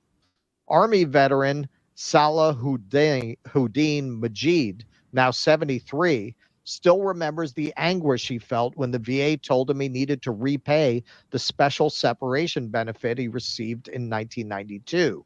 The roughly $30,000 pre-tax payout was one of his greatest sources of pride at the time, he said. Quote, "I took the stipend and I let my children read the check," Majid said. "I said, we are never going to see this amount of money again in our lifetime." And just take a second and look at that, man. This guy's talking about this like it's $1 million. Yeah, 30 grand. $30,000. He showed it with pride. We'll never see this money again. Yeah, the richest country on earth. Richest country on earth. $30,000. Majid said he put most of the money toward a down payment on a house for his growing family. 2 years later, the VA said he had to repay the full incentive to receive disability compensation. Quote, "I was depressed," he said, adding that he was prescribed an antidepressant for the first time. "I felt like I had been used and abused." And you were. Congress has prohibited service members from receiving two government benefits at the same time for the last 75 years, according to the Congressional Research Service. In 1949, when Congress authorized disability severance pay, a special lump sum payment given to service members who leave active duty because of minor physical disabilities, it specifically stated that the payout would have to be recouped through VA disability compensation, the research group said. That provision was, quote, "fully justified when the amount of money involved is considered," the House report that accompanied the bill said, according to the Congressional Research Service. The justification of the recoupment rule carried over in the 1990s when and this is where they're really screwing them, when other forms of special separation payments unrelated to disabilities were authorized. Those payments, including the special separation benefit, were designed instead to help the Defense Department manage its force size. Advocates say the recoupment statute should not be applied in those cases and that it robs veterans of earned benefits that should not be linked financially. So understand, even on its own terms, this is not legal. The original terms of it were, okay, well, you can't get paid for disability twice, which I think if you care so much about these veterans and you're trying to downsize, you shouldn't be worrying about that, but okay. That's not even that. They're taking a law that was specifically to deal with lump sum disability payment or monthly disability benefits, either or. You can't have both. And they're applying it to payments that were specifically given for the benefit of the Department of Defense that wanted to downsize. And then they're telling you can't get your disability benefits. It shouldn't even have anything to do with it. That is the care that we give to our veterans. While those separation incentives were based on a service member's military career and calculated by years of active duty, disability pay solely relates to illnesses or injury sustained during service, according to Marquis Bearfield, an assistant national legislative director with DAV, an advocacy group formerly known as Disabled American Veterans. Collage said he believes the VA is incorrectly holding many disabled veterans to a section that pertains to retirement pay, not disability. Quote, they're wrong, he said. They weren't supposed to take this money. Collage, who survived the 1989 explosion on the USS Iowa that killed 47 people, said he received about $23,000 after taxes when he took an SSB payout in 1992. He was told to pay back the money in 2017 after he filed for VA disability for PTSD and other conditions. The VA has been withholding about $370 each month, he said. Okay. So one final point here about how we treat veterans. Now, Biden, partly because I believe, this is my speculation, he does believe that Bo died of brain cancer because of exposure to toxic burn pits. Right. So I would imagine this is part of why he cared enough about this to actually sign legislation allowing people who have been affected that way to get compensation. So Biden did sign legislation to that effect in 2022. Now, I wanted to include this to show you how we take care of veterans. Before the law, the Department of Veterans Affairs denied 70% of disability claims that involved burn pit exposure. Now, the law requires the VA to assume that certain respiratory illnesses and cancers were related to burn pit or other toxic exposure without veterans having to prove the link.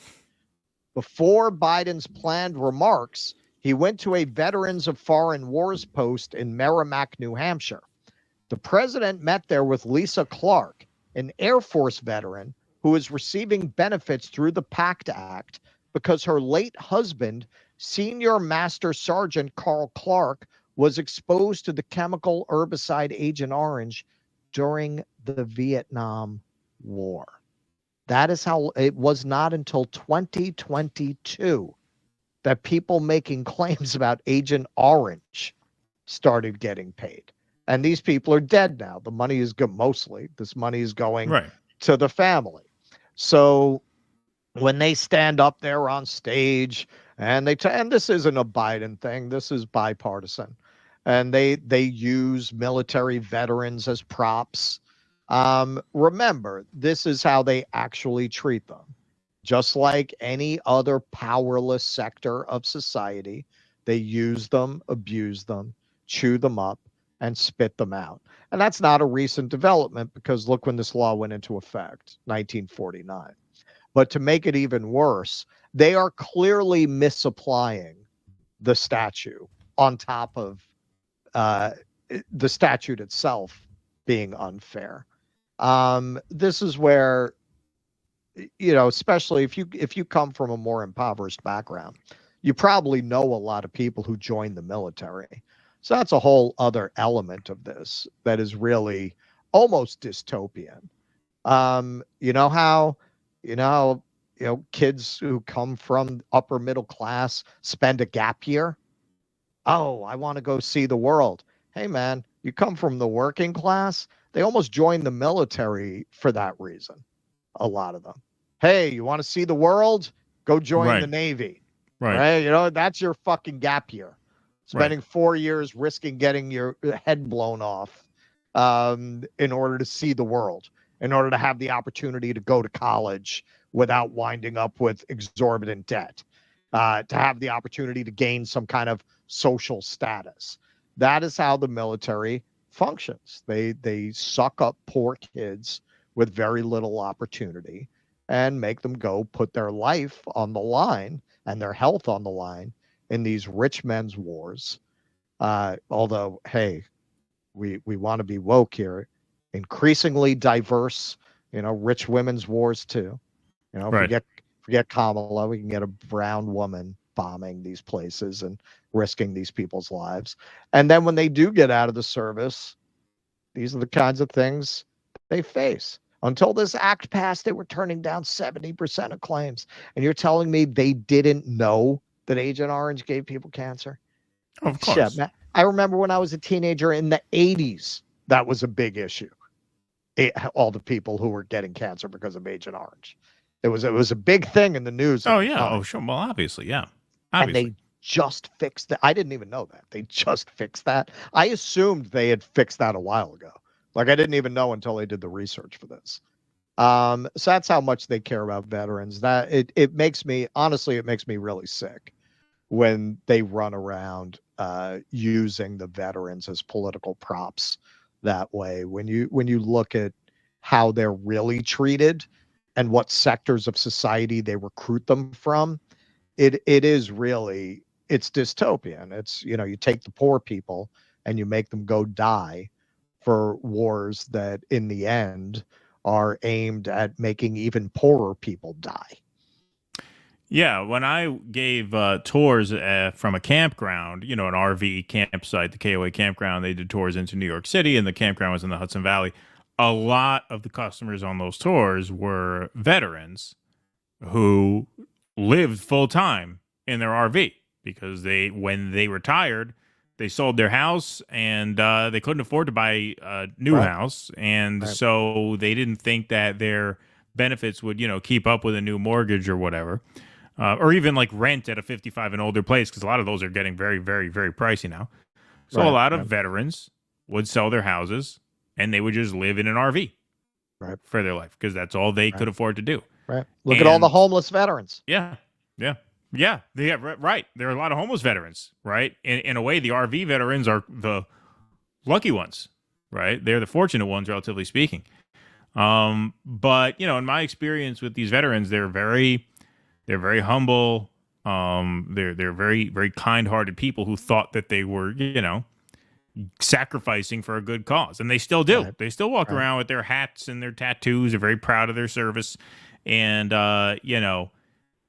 obviously, you curb your politics when you do one of these tours. But that always did occur to me.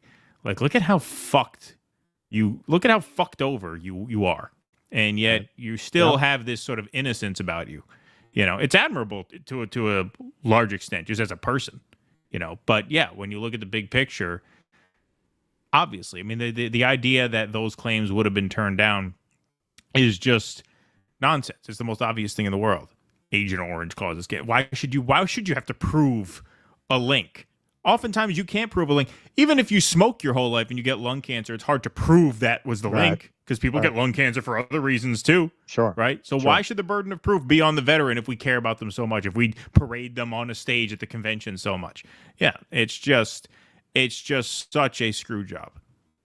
That's how I always feel when I go to a military cemetery. I was thinking for 5 minutes about being one of the tour guides that does the Eastern Corridor, the Boston, New York, DC corridor. That's a thing. The bus. So I went down to DC, the bus thing, and I went down to DC for training, and very quickly was disabused of the notion that I want to spend that kind of time with high schoolers. But like that, I'm not cut out for that.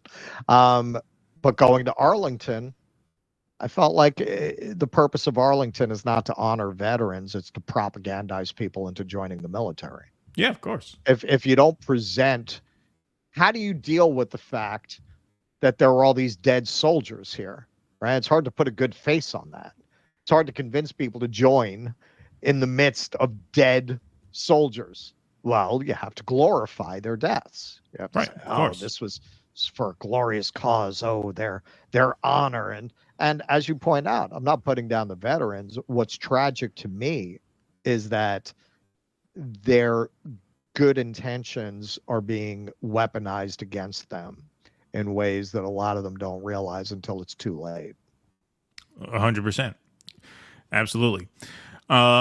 All right, we are going to move on here and take some super chats and some Rumble rants in just a moment. But we do want to take a quick game break here to shout out our patrons. backers, our paid locals members.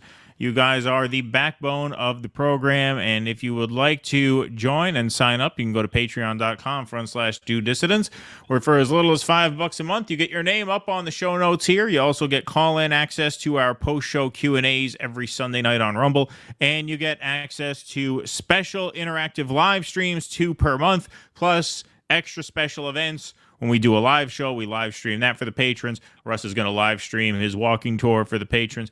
We are going to live stream our theater festival for the patrons. And so that is a perk of joining. You can go to patreon.com/DoDissidents, DoDissidents.substack.com, or you can join our locals, DoDissidents.locals.com. If you're watching on Rumble, which right now over 2,000 of you are, which means, of course, we are good for one of these. You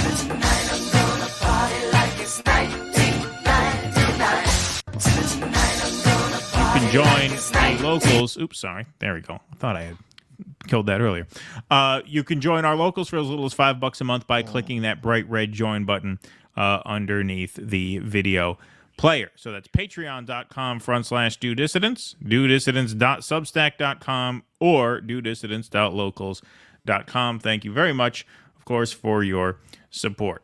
All right, we will take some Rumble rants and super chats now here. Sparky63 for the $10. Thank you. Maybe it's the giant margarita talking, but while I have a great lunch, dinner in the deep south at a Mexican restaurant, I want to wish you two inbred couch fucking hillbillies a wonderful day. Well, yeah, that must be a giant margarita, Sparky. Sparky feeling a little frisky. I see that you gave us a $10 super chat as well. So thank you, Sparky. Riding the different platforms today. Appreciate that very much. Okay. We'll knock that out. Beautiful. Joy but a fuckface. Russell, should you choose to fight, I expect you to do it in a theater style. You and Keaton could snap your fingers and sing when you're dissident. You're a dissident all the way. That's true. We could do a West Side Story style. Boy. Yeah. There you go. Yeah. We could do a West Side Story style. That's do not a whole bad. Jerome Robbins thing. Yes. Gina and Heidi, thanks for the $1. Check out the Nicole Shanahan commercial on YouTube. You also linked to that on Rumble. I guess there's an ad that they put out as well. I think I saw that. Didn't Jimmy cover that ad? Is that the one you're talking about? I'm pretty sure I saw that one. That's the thing, man. They have deep pockets. You know, they can finance these ads. They can get them going. Yeah. Okay, let's go to some super chats over on YouTube here. Peter Monahan, thank you for the $20. Yeah, with my stage 4 cancer and too much, I've racked up almost $22,000 in medical bills. They're being paid for through my insurance, but $22,000 in 2 months. That's fucking ridiculous. That's a low-income yearly wage. Yes, indeed, and stay strong, my friend, and stay in touch with us for sure.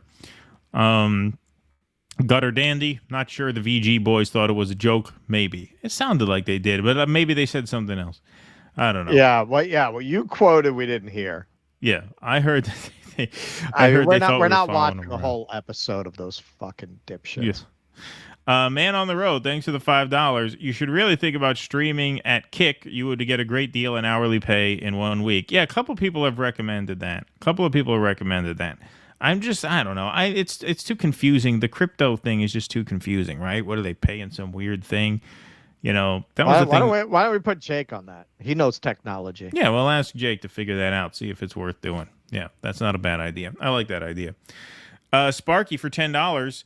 Meningitis isn't always bad. Johnny Rotten of the Sex Pistols had it, and so did I.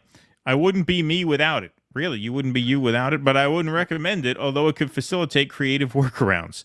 All right. Well, thank you for that advice, and good luck to you, Sparky. Although you seem to have turned out okay, but yeah, no, I wouldn't recommend it either. I'll say that. Sparky. All right. So some people are talking about this. We'll probably do it for a patron segment. All right. You want to talk about a bum fight? Vanguard versus Bree. That's a bum fight.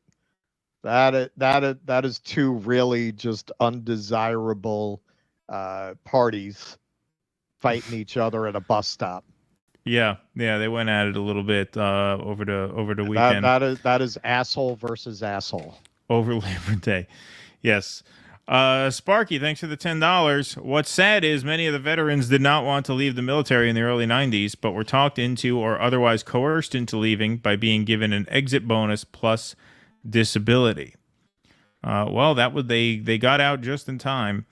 Ava Session 7, thanks for the $4.99. Great uncle was exposed to nerve gas experiments World War II. He fought the VA for many years and finally received a payout in the 80s prior to his death. Wow. So, yeah, from the 40s to the 80s. So that's we love our veterans. We love us, our veterans. Somebody says Jeff Beck died of meningitis. I didn't know that. Oh, really? Yeah, I didn't know He died that. pretty recently, right? Yeah. Did he? Yeah, he died very recently. Yeah. Yeah, because he was around. He was still putting Well, out so stuff. he had a good run. Yeah, he did have a good run. He must have been up there. All right. We will keep moving along here, folks. Okay. This is a really interesting story that went somewhat viral on Twitter, at least some of the videos in association with this. But two historic California reparations bills stall out, sparing Governor Newsom a tough political call. So in 2020, he put together this reparations commission to study the issue after George Floyd. And now these bills are ready for a vote, and the two most important ones are not getting one. Years of effort went into making California the first state in the nation to get reparations laws to the governor's desk to be signed into law. Yet tonight, in the final hours of this year's legislative session, two key bills to repair harm for African-American descendants of enslaved people met their bitter demise. Although other bills in a 14-bill reparations package introduced by the legislature's Black Caucus passed this session, Democratic Senator Stephen Bradford of Inglewood couldn't convince the caucus or assembly leaders to bring to the floor the two ambitious bills he carried independently.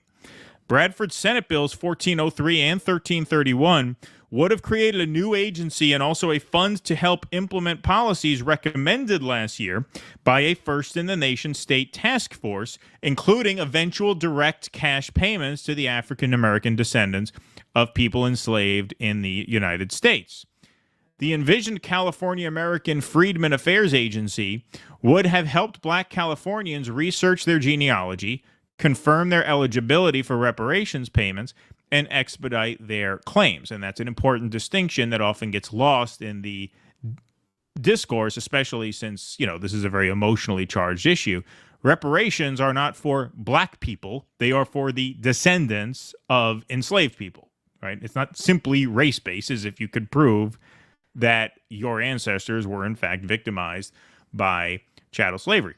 So the Senate had already approved both of those bills. But last week, Governor Gavin Newsom's administration tried unsuccessfully to change one of them so that rather than create the new state agency to move on reparations, it instead would authorize California State University to study the issue further. And recommend a process for determining a person's eligibility for reparations payments. That didn't sit well with Bradford and advocates of his approach, who contend the state has already spent 4 long years studying reparations. Newsom's office declined to comment, saying he typically does not speak about pending legislation. The California governor met the task force's report with what many felt was a lukewarm reception. Now, this is Democrat double talk right here, if ever there was one. Reparations, he said, were about much more than cash payments. Okay, well, what you're actually saying there, Gavin, is that they're about much less than cash payments. Yes. Like if you were to say, okay, we want to green light cash payments and these other measures in the other bills, then you'd be saying it's about more than cash payments because you'd be including the cash payments. You're saying, hey, look, we got all this other stuff ready to go. This is really about more than cash payments. What you mean is, of course, it's about less than cash payments, since you don't want to do the cash payments, right? So I am sure that members of the descendants of slaves community would much rather have a Truth and Reconciliation Commission before reparations. Yeah. They don't really want cash payments as much as they want a discussion. Hey, this isn't about the money. It's about the idea. This is the thing. It's about the principle. Right.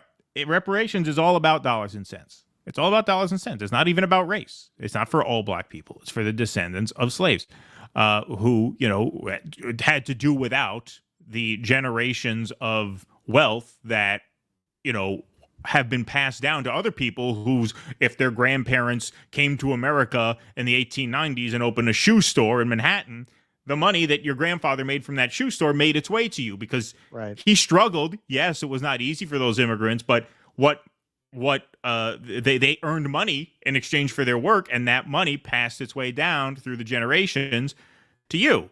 Slaves had no such benefit, so that's why reparations are in my opinion owed. But anyway, we'll keep going. Task force members and lawmakers have long known that passing reparations measures, especially those aimed at making cash payments to atone for slavery's legacy, would be a tough political sell. Many did not expect some proposals to come as far as they did, given that the state whipsawed from a record surplus to a massive deficit this year. Nor do polls suggest a majority of Californians are supportive of cash reparations. A September poll of 6,000 registered voters from UC Berkeley's Institute of Governmental Studies found only 23% supported that remedy, while 59% opposed it. Bradford and protesters who backed his bills blamed the holdup on fear that the governor might veto them, but the chair of the Black Caucus, Assemblymember Lori Wilson, vehemently denied that, saying the caucus had its own hesitations. The caucus was unable to participate in the legislative process collectively and only recently became aware of the concerns and issues with the bills, the caucus's statement read.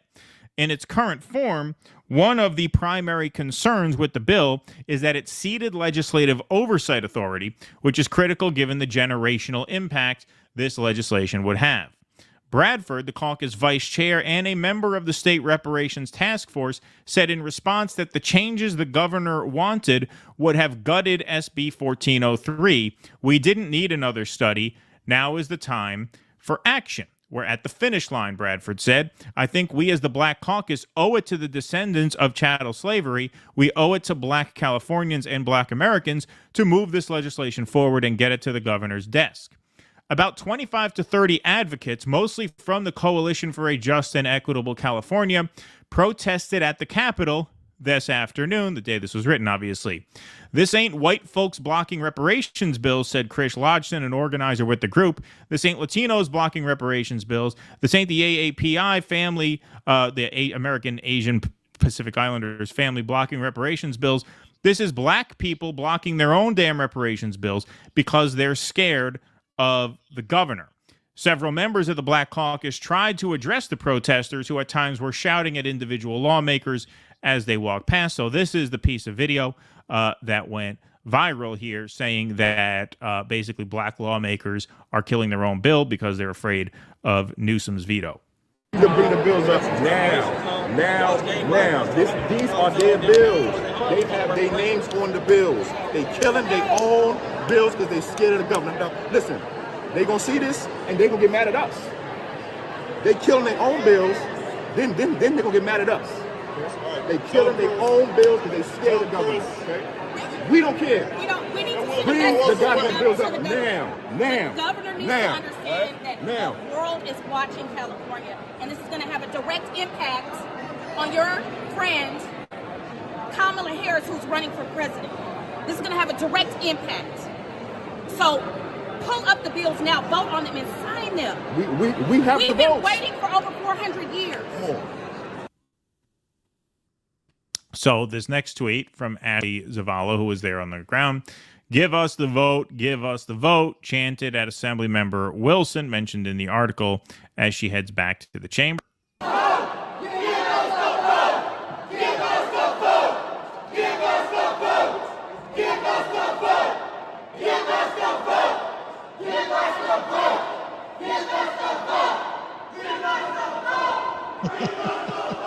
she goes. Oops, my apologies. A couple more slides here.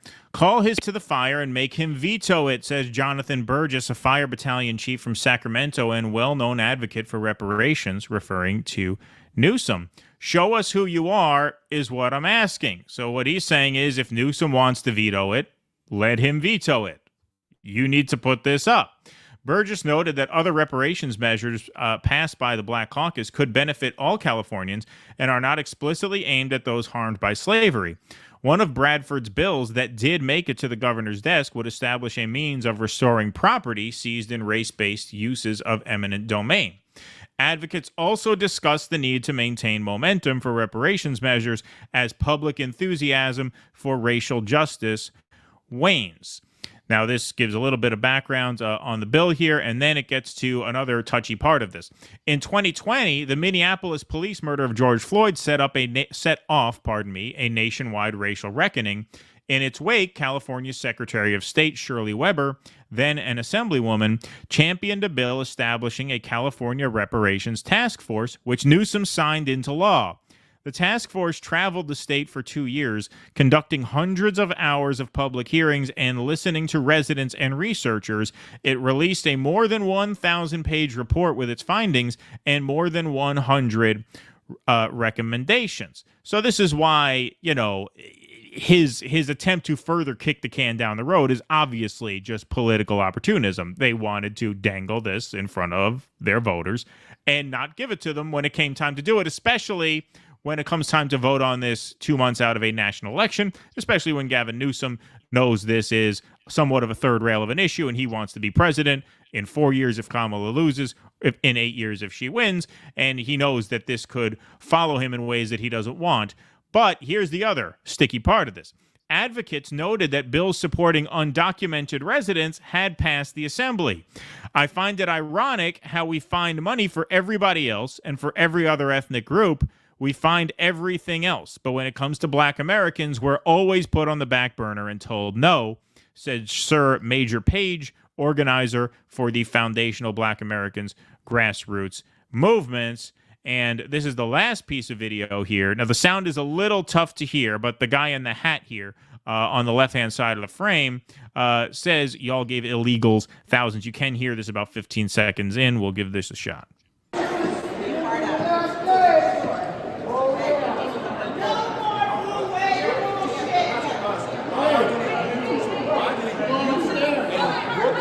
Yeah, no reparation, no vote. If you don't give us no reparation, you ain't getting no vote. Y'all gave the legal.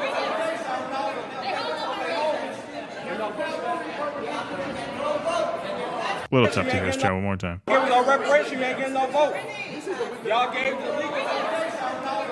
Y'all gave illegals thousands of dollars worth of benefits, yeah. Y'all gave a free healthcare with no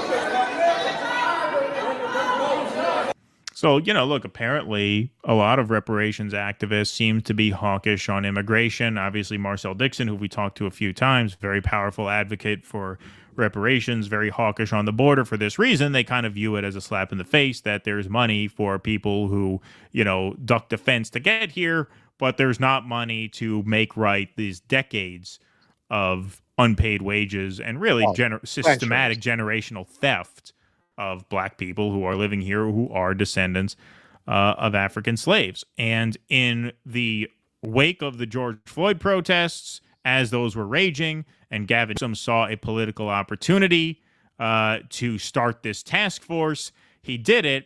Now, 4 years later, the political climate is different. And so when it comes time to actually deliver and actually get some money out the door, this happens. Hits a snag. That's Democratic Party bullshit 101. Yeah, even beyond that, they never would have done it. No. They like the gesture of doing things, the gesture of, and hey, when it comes down to it, they'll do the rotating villain. They'll get a Manchin, they'll get a Lieberman if it looks too close to passing. In this case, I guess because California's legislature is so dominated by Democrats, they couldn't use that technique. So they had to just outright have Black caucus members who supported the bill. Right. Newsom's office made a call. You're going to embarrass the governor. Yeah. So you can't bring this up for a vote. You got to make some excuse because otherwise I'm going to have to pay a price for this. And I don't want to. Right. So you got to suck my dick. And that's what they always do. That's what they always do. You look at these people like John Conyers, who was a hero in his day, but once they get you in there, they make you get your mind right, or they're going to destroy you. They're going to destroy you. This is why. Look, some people said this about Hillary Clinton, and it was true in a sense. Broadly speaking, it was true. A lot of the Hillbots would get very frustrated saying a woman couldn't do what Sanders is doing. They would never let a woman get that far in politics with that kind of rhetoric or those kinds of eccentricities. They're not wrong. They're not wrong ultimately. And that's why when you see people who are of diverse backgrounds in politics, usually they're the worst people. They're the worst. They're scum, because they'll only let scum get ahead if you're not a white guy. If you're a white guy, there's definitely more or in the past there has been definitely more latitude to go your own way up to a point. In the end, no one can fuck with their money. In the end, Bernie was not going to be the nominee, white guy or not. There was no way they were going to let him get to that point. But yeah, if you're black, if you're a woman, much less if you're a black woman, can you get ahead if you're not a puppet like Kamala? Or do they crush you very early on? Like, because you already have some issues with racism or sexism in the electorate. So you really need that establishment backing to get ahead. So the only people who get ahead from those identities, who really get ahead, who really get to the national level. I'm not saying you don't have some local leaders who don't fit that model. But when you're talking about getting on the big stage, getting into the big leagues, you got to kiss these money people's asses. So when you get these black caucuses, whether it be at the federal or state level, they've been broken. They've been broken. They're used as the way, very much what we've said about Kamala. They love having a black caucus to hide behind. They're doing the same shit they always did. That's it. He's hiding behind them. Yeah, and that's what this guy. So he doesn't have to veto the bill himself. Exactly. You understand. Sorry, I was going to play that one more time because I think it's a good reminder, but go ahead. In terms of reparations, the argument that you're making, that is the argument. That is the core argument, and I don't see how anyone could really argue with it. The argument that a lot of people who are against it will make, well, I didn't own slaves, my family didn't own slaves. That is besides the point. As a country, we owe a debt to people who were not allowed to cultivate generational wealth because of discrimination. Don't tell me about your and you address that, and that's what you'll hear from a lot. My great grandfather came here from Italy with no money and he built something up. Yeah, he had that opportunity. Yeah, and that opportunity, and they were not given that opportunity. Now, cash payments, I don't know if that's the best way, honestly. But if you don't believe in that, well, you need to offer something equivalent that you think is a better idea. Like the core idea that compensation is owed for the way that an entire class of people was not able to generate wealth across generations the way other groups were. Something is owed. How you pay it, yeah, we can have a conversation about it, but not a conversation that's based in saving money. Now, in terms of this being a state thing, that gets a little complicated to me. It seems like a federal issue. I mean, God bless them if they want to move on it as a state. I mean, California is a state, but it's, what is it, the 5th largest economy in the world? It's not like Missouri is attempting this. I mean, California has a GDP larger than, 200 some on. I mean, it's one of the largest economic engines in the world. So if there is one state that would try it, it would be California. Yeah. Sure. I mean, but California is a very strange place to try it. Well, yes, because they were admitted as a free state. Now, there was some slavery in California, but nothing like what you had. And I mean, if, Mississippi or Arkansas did this. They don't have the resources to do it, though. That's what I'm saying. Right. Yeah. And just as a concept, because I hear a lot of people, I didn't benefit anything from slavery. Well, yes, you did. If you are, and I'm not even going to use racial language here because reparations are not for black people as a group. It's for descendants of African slaves. If you are not the descendant of African slaves, when you went to buy your house, there are about 10 to 15 descendants of African slaves who you were not competing with, who you were not bidding against when you went to buy that house, because they did not have the generational wealth that you had. So yes, like we've all we're all guilty. And this is a concept that people get very offended by, that because everyone wants to think they're so pure. If you live in America in the 21st century, you are guilty. George Carlin is one of my favorite bits he ever did. He says, there are no such thing as innocent victims. You're born in America especially, you're guilty, fuck you, next case, right? It's true broadly speaking, but especially in this country, yes, everyone here who is not the descendant of African slaves has benefited in some way from that. Beyond that, it's a debt that's owed. A lot of people who are most vehemently against reparations are obsessed with the deficit, are obsessed with the good name of our country depends on paying our bills. Well, this is a pretty big fucking bill you got there. Pretty big fucking bill you got there for 245 years of forced labor for no pay.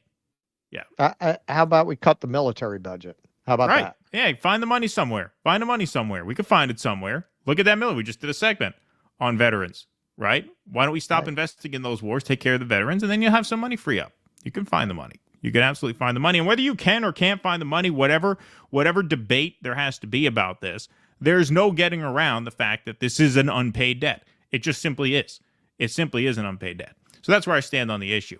In terms of the political gamesmanship, which is what I found most interesting about this story, this is Gavin Newsom jumped out in front of the George Floyd protests as this big hero for starting this task force. And when it came down to actually deliver the goods on it, this happens. This happens. Just so you know, whenever you go to give one of these people credit for something, know the other shoe is going to drop sooner or later. And this is quite the dramatic example of that, I think. Well, that's why we don't get behind Democrats. Right. That's why when people start saying, well, but they said they were going to do this. No, they're not. No, look what happened with the wage. Who the fuck who's not a deep politics junkie ever even heard of the Senate parliamentarian? Right. Whoever even heard of it? They got ways to make sure not to give you anything that you never even heard of. Right. Until it happens. I see somebody in the chat, black people own slaves. This is a common retort. Irrelevant. Neither here nor there. As I said, reparations isn't even about race. Not all black people are qualified for reparations. Not all black people qualify for reparations. The ones who are descendants of African slaves are the ones qualified for reparations. My first girlfriend in high school, she was half black. Her father was northern black, going back as long as they were here. They wouldn't get reparations because he was never a slave, right? So it's not about the color of your skin. It's about, can you trace your bloodline back to people who were denied generational wealth that no one else was in the same way. That's not to say no one else had it hard, but you cannot compare the immigrant struggle to the slave struggle. I see people do this a lot. Well, the Irish were this or that. Yeah. All right. You know why a lot of slaves died on the way over from Africa to the U.S.? And yes, Africans sold their own people into slavery. That's why this is not about race. It's about labor. And that is a point I have very often made on this show. Yes. That the worst slave trade in history and the longest lasting was the Arab slave trade, not the transatlantic slave trade. So the idea that the slave trade is an inherent indictment uniquely of Western civilization is something I've argued against on the show. It's beside the point. It's beside the point. Read this book. Here, I have a citation for this. People's History of the United States, classic, essential reading. He gets into why so many African slaves died on the way over. Wasn't even so much disease. You know how they died? They choked on their own vomit because they were chained to the floor, deprived of food and water, chained to the floor like this on their back. And so they would vomit bile. And because they were tied down so tightly, they couldn't lift their heads up to get the bile out, so they would choke. Now, you're going to compare that experience to your Irish great-grandfather. I'm sorry. Get the fuck out of here. No disrespect to your ancestors. I'm sure they didn't have it easy. It's not that. It's not even close to that. My great-grandfather got a bad condition once. He threw up for 3 days. Exactly. So that's how I feel about that. And yeah, I mean, this is just Democrat bullshit 101. Bait and switch. Same we've always seen it, but a particularly dramatic example, given the contrast in timing. Like, yeah, during the George Floyd summer, he made it look like he was for reparations. And now in the presidential election year, no. Right? All right. Ellen Jimerson, a friend was a paratrooper in the U.S. military. He was undocumented, deported, spent the next decade in a shelter in Tijuana, unable to raise his daughter and be with his wife. Thousands of such vets. Yep. Horrible. Thank you, Ellen. Like thousands of others, he thought being in the military would get him citizenship. Trump pardoned him. Interesting. Hirschma, all my sons would be staged today as Joe Keller being a winner and a hero. Yeah, all my sons. That was that's Fred McMurray. What's that? Fred McMurray. Yep. Let's see here. J.K. Michael, a soldier shouldn't have to link an illness to a specific service, period. All medical conditions should be covered. Exactly. Right. What are you talking? I mean, it is really unbelievable. Woman from Pod Save America after sex with husband. Thank you, Charles. Well done, Charles. Well done, Charles. Good job. Good job, Charles. Good job. Good job, Charles. Okay, let's see here. Where do we got here? Ava Session. Oh, we got that one already. Okay, Conor McGregor was no friend of mine. Is that what it is, or was my friend? I'm sorry. This is the InfoWars guy, right? Big ups from the Jones family. Thank you, Conor McGregor. Appreciate that. Both Jimi Hendrix and Johnny Cash are cousins of mine. I wonder if I have any white relatives in California who will qualify for reparations there. Neither here nor there. Just wondering. Well, I don't know if Johnny Cash would, but they're both cousins of yours. That's interesting. Man, Sparky's an interesting guy. It just occurred to me. So when Connor says big ups from the Jones family, are you referring to the InfoWars family? Because that's what you call that are you called the Joneses now? Or are you literally the Jones family? Is Conor McGregor Alex Jones? Is that your burner? Do they not let you on YouTube on your full name? They won't let Alex Jones send super chats as Alex Jones. Thank you, Sparky, for the $10. Very difficult to argue against reparations, Medicare for all, etc., when they create hundreds of billions of dollars for Ukraine, Israel, etc., without any impotence at all. Yeah, no, of course. Well, that's the other issue too, right? And especially, I mean, that's something that we mentioned in the article and in the video. But yeah, that's why a lot of reparations activists are hawkish on the border, because they see money come out of nowhere for everyone but them, for Israel, for Ukraine, for immigrants, for this, for that. Meanwhile, you know, they are, I mean, most descendants of African slaves have been American for more generations back than a lot of, in a sense, like they're the most American group of them all. In the sense that they've been here the longest on average. I mean, they've been here. The descendants of African slaves have been here longer than my family, much longer. Right. Sorry. Yeah. Go ahead, Yeah. You have the usual stuff. So listen, I know a lot of people are probably used to debating with woke types on this who are gonna tell you that, oh, there was nothing like American chattel slavery, but you come to the wrong place, man. That's not, I don't argue that. Quite the opposite. Where they had slave markets in the Arab slave trade, they would have castration centers because they would castrate the males so that they didn't breed. So you wonder why there's no descendants of this slave population in the Middle East. Well, that's why. Unlike in the American system, they didn't breed them. Quite the opposite. They made sure that they didn't breed. Yeah, that's why there are no reparations in Saudi Arabia. Yeah, exactly. So some people are saying, well, white people were slaves. It's true. There were whole parts of the European coast where the villages were abandoned because the Arab slave raiders would come in and take the white European slaves. So why no reparations there? Good luck getting reparations from Saudi Arabia. And B, because the political units that would have existed at that time would have been completely different. There's no obvious descendant state that you would hold accountable. for that slave trade. You're talking about a slave trade that goes back to 600 right. Well, AD. Yes, and not to you're right, not to the 1600s here. That's the other thing. It's more manageable here because there is a clearer record, at least. We are that state, right? We are. There's no question of that, and these are those descendants, and they exist because we didn't castrate all the males. Right. Exactly. So it's a completely different situation.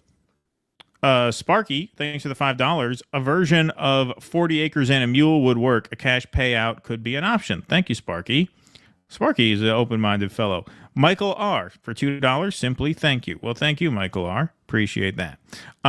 Okay, let's go to here. Rather than printing millions, if not billions, to dole out as reparations, wouldn't a more appropriate reparation be using that money to improve schooling and healthcare in these communities? I mean, that's something Gavin Newsom would try and sell you. I mean, yeah. I mean, look. Again, would you settle for that if you were in their shoes?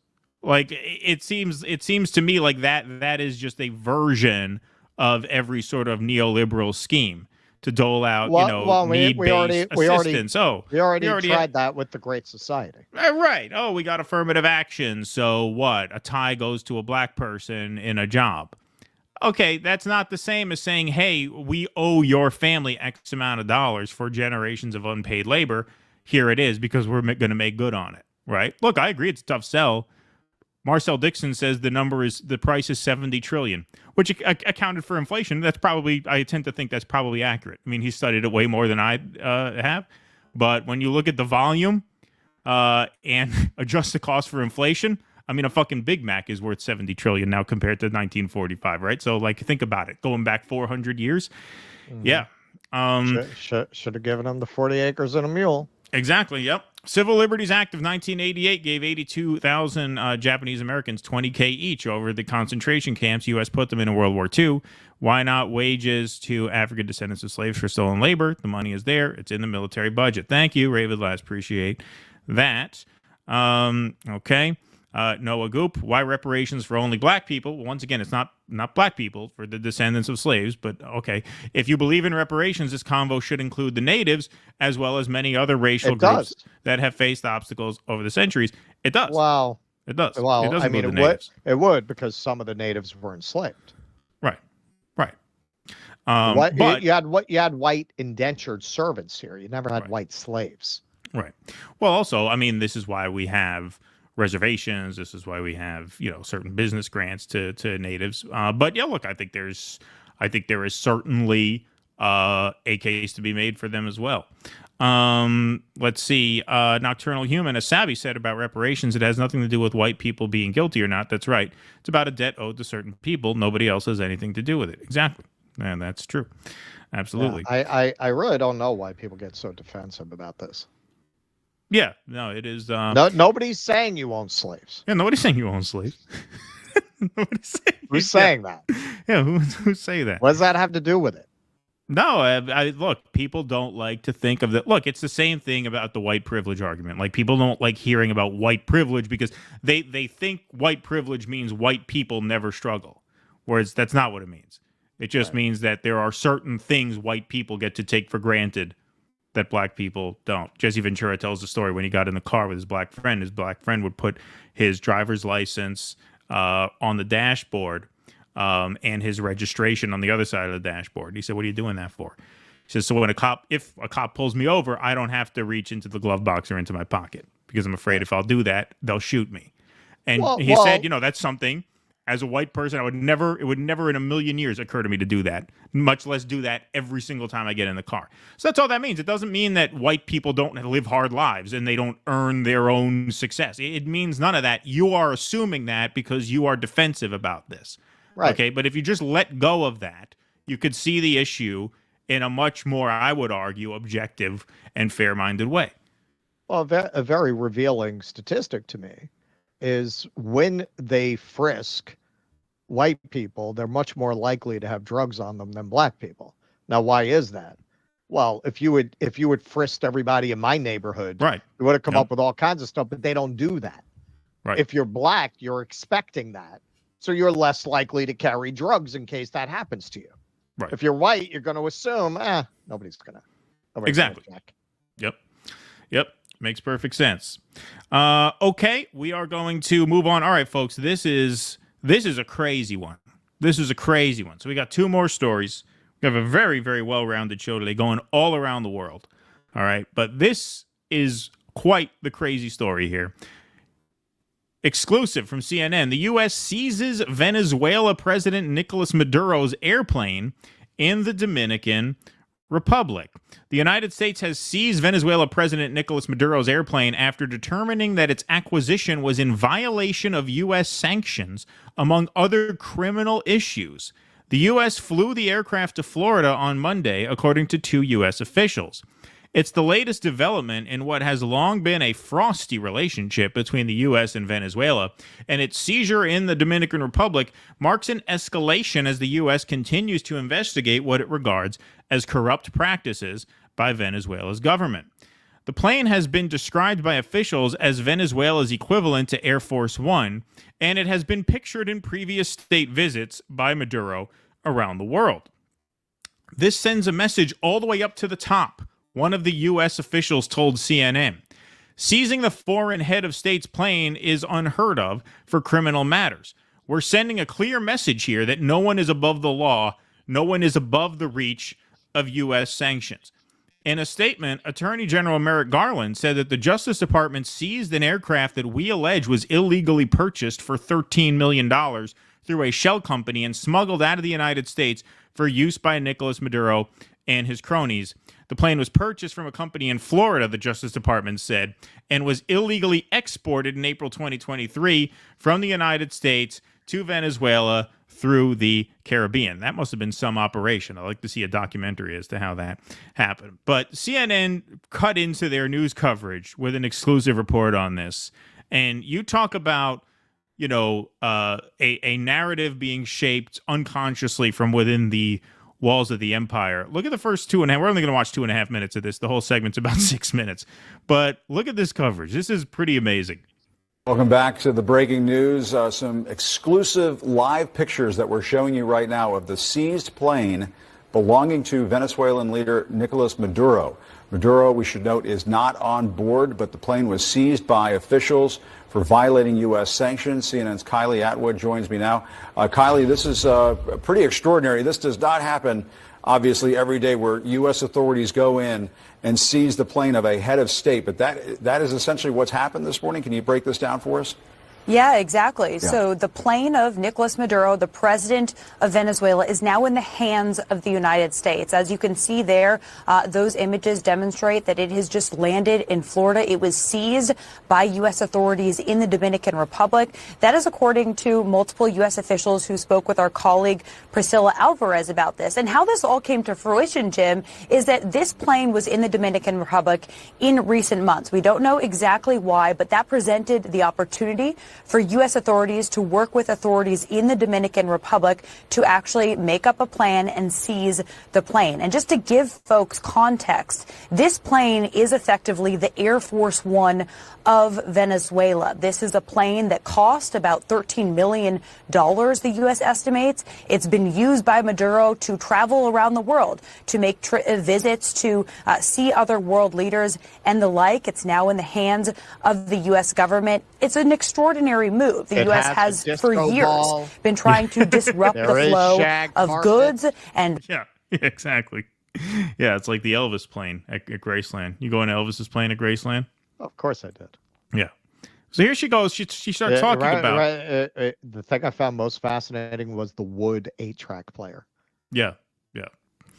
The U.S. government. It's an extraordinary move. The U.S. has for years been trying to disrupt the flow of goods and finances, money going into Venezuela. For example, they have disrupted luxury cars going into the country. Why? But we should note that this is just such a bold move because according to one of those U.S. officials who spoke with our colleague, this is unheard of and sends a signal that no one is out of the reach of U.S. sanctions. So they clearly had their eye on this plane for a while that was being used by the president of Venezuela, and now it is in U.S. custody. Now, the process here is that now that it is in the United States, Venezuela can petition for the plane. So we'll watch and see what happens there. Oh, they but can ask also, for it the back. United States can collect evidence from the plane. Oh, We they're just gonna saw collect some evidence for the folks plane. heading into the plane, U.S. authorities heading in there with what appeared to be a recording device. They'll be able to collect evidence in terms of what the president of Venezuela was doing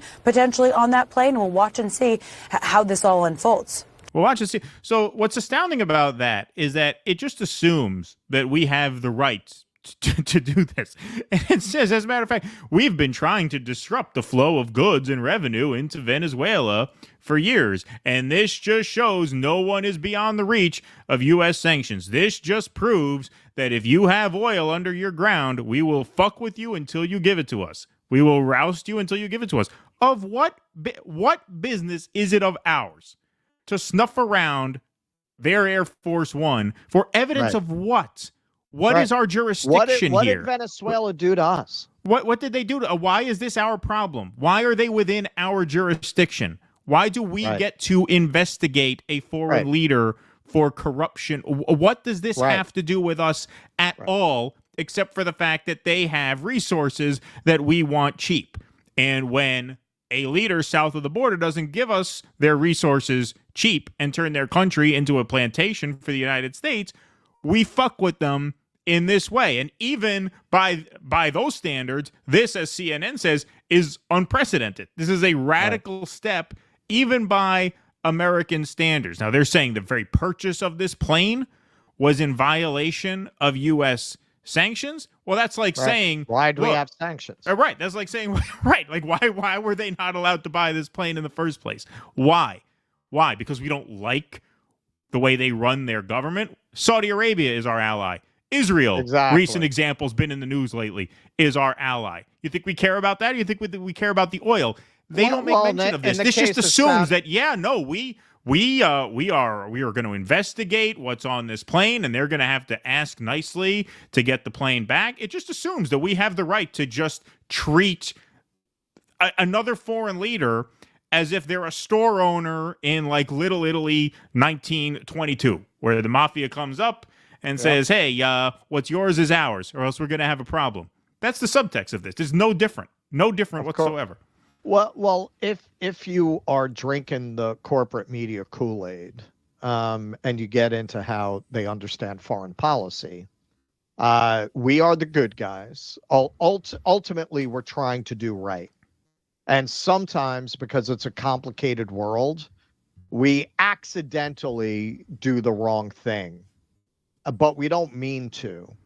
And then there are countries like Venezuela that are, just wrong, and they're bad, and they're run by bad people.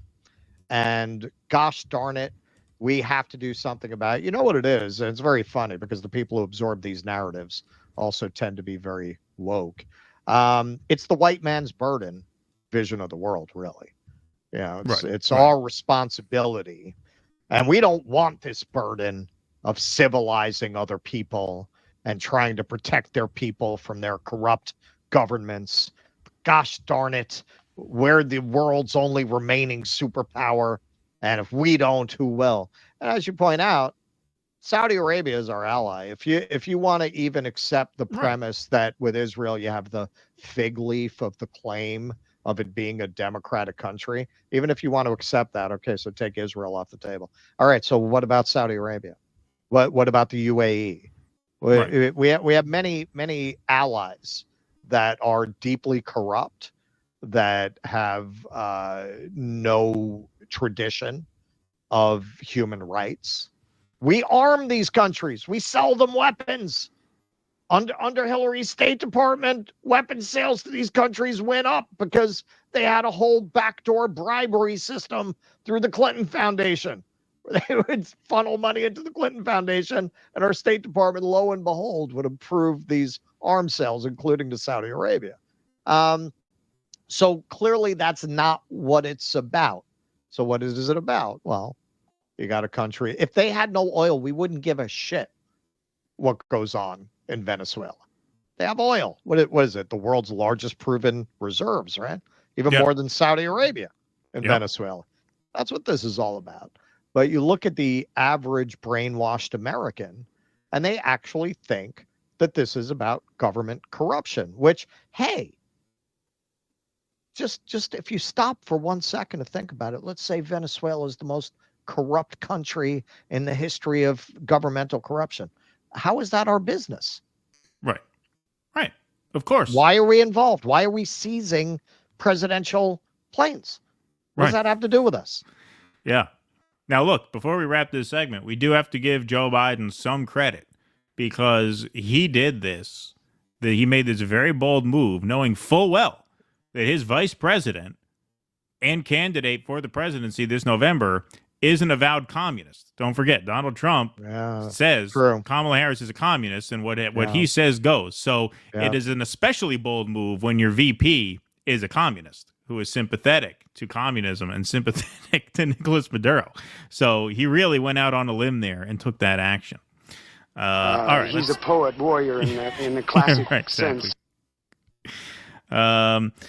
Theater in a Fire, thanks for the $5 over on YouTube. Can't believe you guys believe in this reparations distraction. Your white guilt is blinding you to critical thinking skills. It benefits capitalists. Well, you know how you can assuage our white guilt a little bit? Maybe put a little more than $5 on that super chat next time. That'll assuage our. Okay, so I keep thinking we should write a parody book. I think the name of our parody book should be "Everyone Who Doesn't Agree with Me is Controlled Opposition." Yeah. Well, I mean, look, I have said it has nothing to do with white guilt. It has very little to do with race. It's about dollars and cents and unpaid debts. That's all it's about. Like you could watch 3 episodes of our show and know this is far from the fucking white guilt show.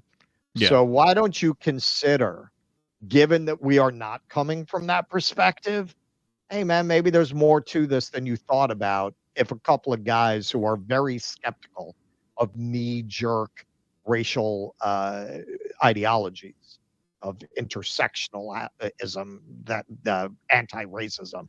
So a show that has constantly slammed people like Ibram Kendi, Robin DiAngelo has done entire segments slamming that whole school of thought. If we're saying that because of the generational theft that's been committed against this particular group of people deserves some form of reparations, and I said I don't know if checks are the best way, but I don't want to hear about a solution that's about not spending as much money. I don't know if it's the solution, not because of what it would cost, because how would that play out? Game it out. So if you want to have a conversation on that level, hey, maybe we should give houses to people instead. We can have that conversation. But the idea that nothing is owed, that's ridiculous. And even if you don't agree with us, the idea that that's where we're coming from. Oh yeah, no, we've done like 1,000 shows where we very strongly represented a point of view of deep skepticism about modern racial politics and the people who exploit them. But all of a sudden now we went woke. Stop it. I mean, I believe make your case on its own terms without character assassination. And, look, I believe, like, if you want to say housing or, cash, I would say it would have to be an asset of some kind. It can't just be a program. Hey, we're going to improve your schools. No, it has to be a material asset that is given directly. That's what the whole Great Society was. Right. No, it has to be. That's what that was. We're going to pour money into the inner cities. And yeah, that didn't work. Shinobilly, how much money is 40 acres and a mule adjusted for inflation? Good question. Not sure. Sparky, thanks for the $10. In the mid-1600s, there were 50,000 Irish slaves from the Oliver Cromwell days. They were not indentured servants. They were slaves. Fair skin. Most died from heat stroke or tropical diseases. All right. Thank you, Sparky. Lovey-dovey, thanks for the $49.99. Let's do a cowbell. Appreciate that. $49.99 for Lovey-dovey. Thank you. Southern population was sort of stagnant, Sparky, before air conditioning became common in the 60s. So we're all related or connected. Bill Clinton and Elvis Presley are also my cousins. All right, thank you. Okay, very good. Sparky's got a famous family. You got a famous family there, Sparky. Yes. By 1860, the Cherokees had 4,600 slaves. Sparky, thanks for the $2. Viva Maduro. That previous one was from Filippo Gilbert. Thank you. MCFC, thanks for the $9.99. We do have the right. It's our banana republic. Thank you, MCFC. Good one. Appreciate that. JK Michael 1167, thanks for the $5. Keaton, what about the over 300,000 Northerners who died to free the Southern slaves? Did they pay a price? Does that count in the reparations calculation? No, because there are certain things you just cannot compare. You just cannot compare. As I said earlier, I don't want to repeat myself. You're talking about how many generations? 12 generations of wage-free labor from a kidnapped population. I mean, that's not to say no one else has suffered. It's to say that you can't really compare it. And it's not even about the emotional aspect of the suffering. It's about the dollars and cents. It's about the wealth that was generated off of the backs of that. That's what that's about. Not only that, one, there was a draft. A lot of people did not want to. In New York, we had the draft riots because people were so angry about the idea of going to fight in that war. That's one. Two, as many people will point out, historically, the war was not fought to free the slaves. Lincoln did not say he was fighting the war to free the slaves. It touched on slavery regarding there was the question of whether the new territories would be admitted as free or slave states was a factor. But the idea of freeing the slaves that were already there, that was not a goal of the Civil War. Lincoln emancipated the slaves later in the war, but that was not the intention. So that is not what they understood themselves to be fighting for. Noah Goop, should we pay reparations to women? If not, why not? No. I mean, I do pay reparations to women. I think we all pay reparations to women. Yeah, exactly. I think at the heart of a lot of anti-reparation stands is having no idea how to quantify what suffering is worth, let alone decades of damage. If it's impossible, then all supporters are suspect. Ravid Laz, thank you. ADOS, American Descendants of Slavery. Thank you, Ravid Laz. Appreciate that. Pardon me. P. Walker, didn't the USA say they would drop narcotics charges if Maduro would just step down? Now, please tell me again how Biden doesn't weaponize the DOJ for political purposes. Thank you, P. Walker. Appreciate that. We would never say that. That's right. Okay. Sorry, let me just make sure we are almost up to date here. Okay, perfect. All right, folks, we will take our remaining Super Chats and Rumble Rants after our final segment of the day, which is this one. Talk about a globally focused show here. Hey, folks, well, I don't know. I don't even know how to set this up. There's a resurgence of something. They're back. They're back. That's what we'll call this. They're back. They're back. The German far right wins first major election since World War II. You know what? All the people we upset with the reparations segment, I'm going to win them back with my take on this. Yeah, right. There you go. My take for as long as we've had this show.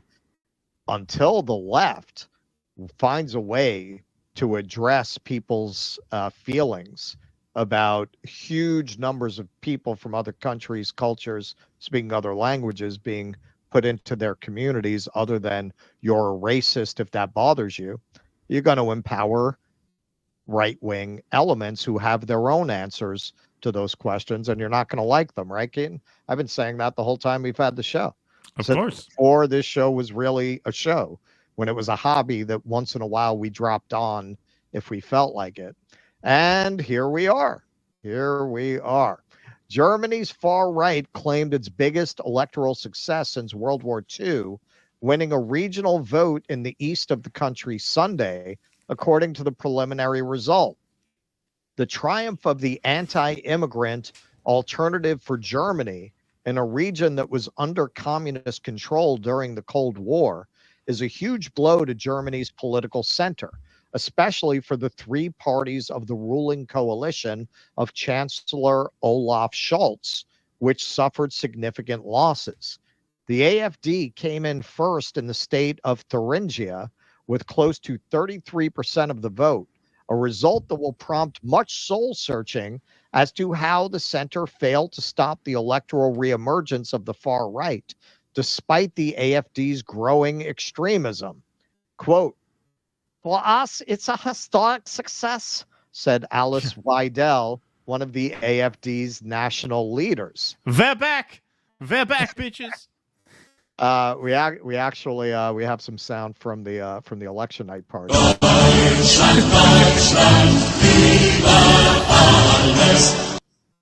got to love the classics.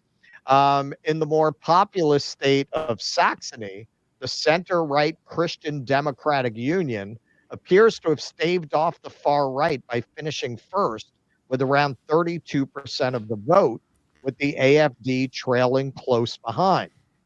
A new populist left party, the Sarah Wagenknecht Alliance, which is led by a former member of East Germany's Communist Party, finished third in both states.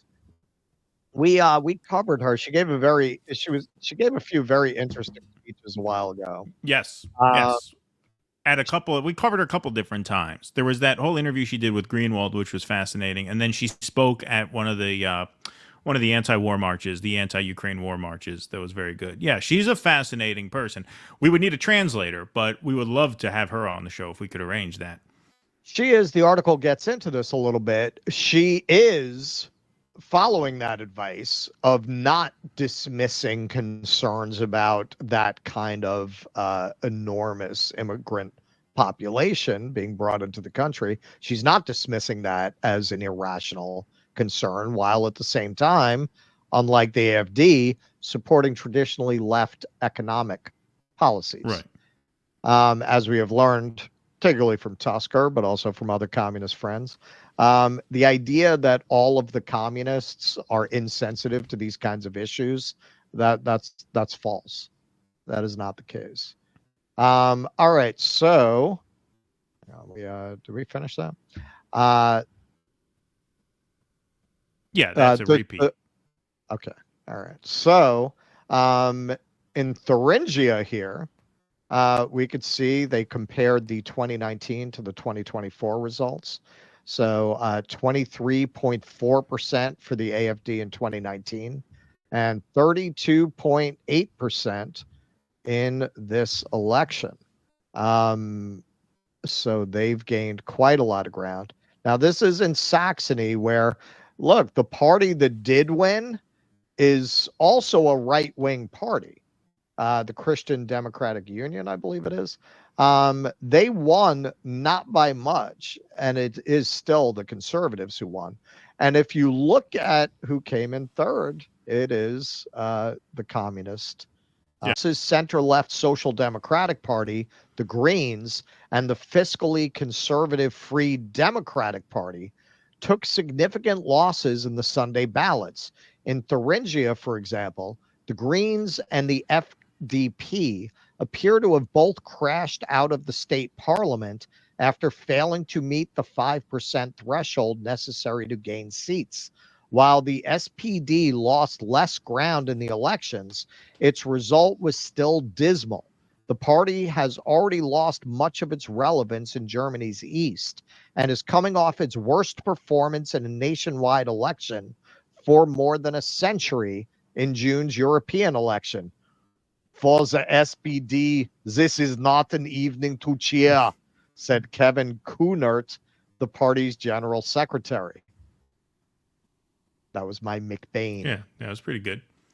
Despite the AfD's strong performance, however, the party is unlikely to take power. All the other parties that appeared to win seats in the state parliaments have previously refused to govern in coalition with the AfD. In Thuringia, however, the party has more than 1/3 of seats, allowing it to block certain decisions, such as the appointment of judges to the state constitutional court. The populist BSW, which merges traditional right-wing stances on immigration and other social issues with customary, I take exception to that framing, but we'll let it pass. Yeah, because it's not really true. I mean, she talked about this at length. They're not so much socially conservative as they are culturally conservative or promoting traditional values. But that's not right wing. That's not a right wing stance, right?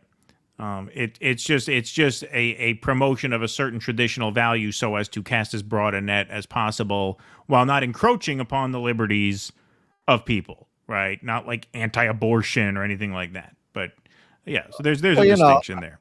I was watching today. I think it was on Unheard. They were interviewing this guy. He just dropped a memoir. I forget his first name. His last name's Henderson, and he coined the phrase "luxury values."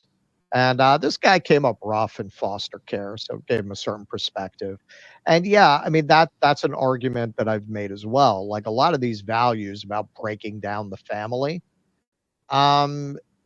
The purpose of these things is to distinguish yourself as upper class by having values that are different from the deplorables. A lot of it is just a virtue signal that has become increasingly necessary in the absence of religion. Right? The upper classes used to virtue signal that way by signaling their affiliation with the church by donating a statue. Right. And now they have to find other ways to distinguish themselves from the lower classes. But what he means by luxury values is, he says he went to Yale, he came from this very hard, he went into the military for 8 years, this guy. And then he wound up going to Yale and going to Oxford. And he talks about how, the people that he went to school with, they were the most likely to be talking against traditional family structures. But if you look at the kinds of families they all came from, and then the kinds of families that they chose to have, they were these very traditional two-family households. So really, you're going to advocate this, but you don't live it. You don't live it. I mean, we know from all the studies that kind of a family is the kids are more likely to go to college. They're more likely to be stable. They're more likely to be economically successful. And the people who advocate this most strongly, they know that. You can tell that from their choices. They don't choose to have these lifestyles, these experiments with lifestyle. Now, I will just say, lest anyone who knows his work think I'm voicing support, listening to him go on, of course, he thought Claudia Gay should have faced greater consequences than getting fired as chancellor. He was very offended. She's still a professor there. So it was that intellectual dark web shit. The only luxury values he seemed to recognize, which I agree with as far as it goes, are those kinds of cultural luxury values that I think the BSW is standing against. I think that's the distinction that she's making. How about people don't have a human right to health care? Is that a luxury value? Right. They never talk about things like that. How about the right to a living wage? If people don't deserve that, we shouldn't have it. Is that a luxury value? They never talk about those things. So to continue, given the fractured political landscape in both states, the BSW will likely play a kingmaker role in the formation of coalitions in both state parliaments. The result could also prove a boon to Russian President Vladimir Putin, who during the Cold War worked as a KGB spy in Dresden in then East Germany. Both the AfD and BSW favor closer relations with the Kremlin and want to halt German military aid for Ukraine. Quote, "We want the war in Ukraine to end, and we don't see that happening with more and more arms deliveries," BSW leader Wagenknecht told public broadcaster ARD after the vote. Germany's far right claimed it's... Oh, whoops. Sorry about that. No, that's from the old slideshow. What is that? Did I mess this up? Yeah, that's the old slideshow. I thought there was more to this. I guess that was everything. Which is interesting because when I looked at the preview of this just now, I'm like, damn, he put together 22 slides on this. I didn't know this was this long a segment, but I guess it wasn't. No, I think something went wrong with that because I definitely had more. Oh, all right. Well, hold on. Was there a snafu here? I feel there was a snafu. I feel like you loaded in an earlier version or something. Because that doesn't even right before we went on. Yeah. So we would play the Kingmaker role. Hold on. Let me try uploading it again. Yeah, because I definitely had more to that. You put the title in Nazi Strike Back, but by that time I was like done with it. Yeah, you were done with it because I checked it. Yeah. Hang on a second. I'm gonna look at my own version of this. Yeah. Something went wrong. No. I knew I didn't mess it up like that. All right. So where is it? No, this is it. It's 10 pieces. It's under Nazi Strike It's 10 Back. pieces. Yeah, it's 10 pieces. So, yeah. But it's what I'm seeing is not what I just got. Yeah. Okay, so now this is the right one. So just get your space and we'll edit around there for the clip. All right. Boom. We really need to hire an intern. I mean, it must have just been a technical thing because I uploaded that right before we went in. Right. I was already done with it. Yeah. Very strange. Okay, so where were we? All right, so we did that. Vladimir Putin, we want the war, right? Okay, so there we go. Support for the AFD surged even after state-level domestic intelligence agencies in Thuringia and Saxony classified the local branches of the party as extremist organizations intending to undermine German democracy. The fact that almost 1 in 3 voters in both states supported the AFD, despite official warnings, speaks to widespread public distrust in mainstream parties, you think, and institutions in Germany's east. Polls show the AFD is also leading in the eastern state of Brandenburg, where voters go to the polls September 22nd. One issue troubling voters was migration, according to pre-election surveys, with respondents in Thuringia and Saxony citing it as among their top 3 concerns, along with crime and social protection. According to one survey for German public television, 81% of voters agreed with the statement, quote, "We need a fundamentally different asylum and refugee policy so that fewer people come to us." Now, you want to talk about elitism. People who are just stuck on the idea of wanting to call everybody with that feeling an ignorant racist. You're assuming 81% of the people are expressing that view because of their deep hatred of non-white people, rather than that it's creating legitimate problems in their society to have that kind of overwhelming immigration all at once without a proper system in place to handle that level of immigration. Right. And that's how you empower a group like the AFD. This is what I've been saying for years on the show. If the left does not formulate a better response to that, eventually people are going to elect a right wing that's going to offer a response. You're not going to like it. You want to have control over the social response. You need to formulate one that is not just you're a racist.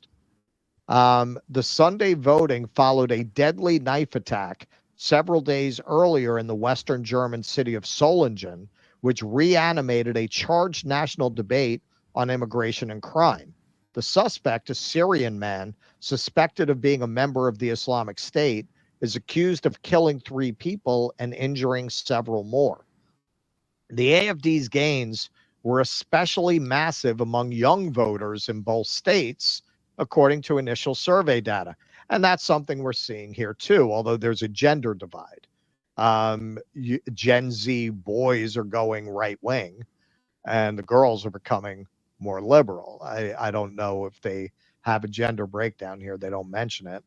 But yeah, as liberal class failures impact the younger generation, of course, they're going to start to increasingly to reject everything they associate with those kinds of politics. Hasn't benefited them.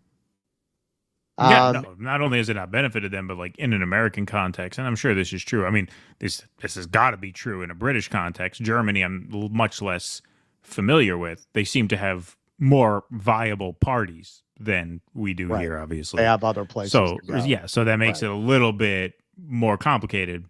But as you see major parties like the Democratic Party and in the UK's case, the Labour Party, totally unresponsive to new voices, totally unresponsive to any kind of new input, right?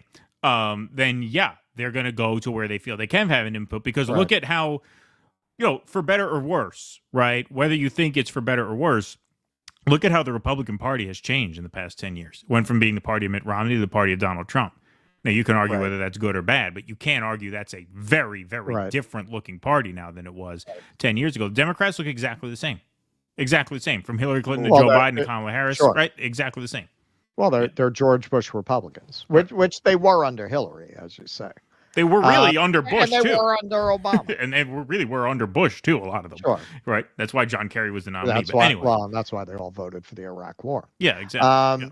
In Thuringia, the party finished first with 37% support among 18 to 24-year-olds, an increase of almost 20 percentage points compared to its result in the previous state election in 2019. In Saxony, meanwhile, the AfD won 31% of voters in that age group, an increase of 14 percentage points compared to 2019. The outcome delighted Bjorn Hoek, the leader of the AfD in Thuringia, who is considered one of the most extreme politicians in the party, having twice been convicted by a German court of intentionally using Nazi rhetoric. Which is a crime, obviously, in Germany, yes. Yeah, he denies it. We have a little tape.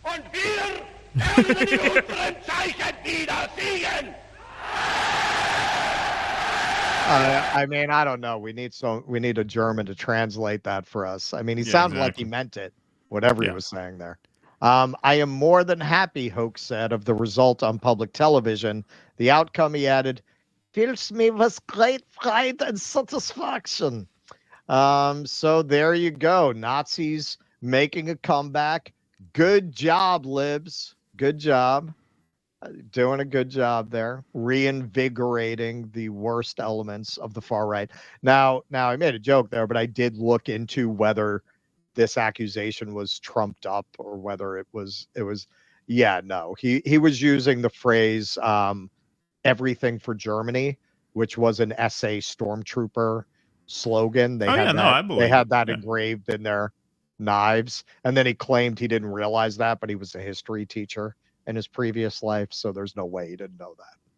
Yeah, I mean, I believe it. And it's funny because, all our eyes have been on France these past several years. Well, is the far right going to make a resurgence in France? And every time it didn't come together because there is this trauma amongst Europeans from the Nazi era. And so they're just very reluctant to give far right politicians a foothold there.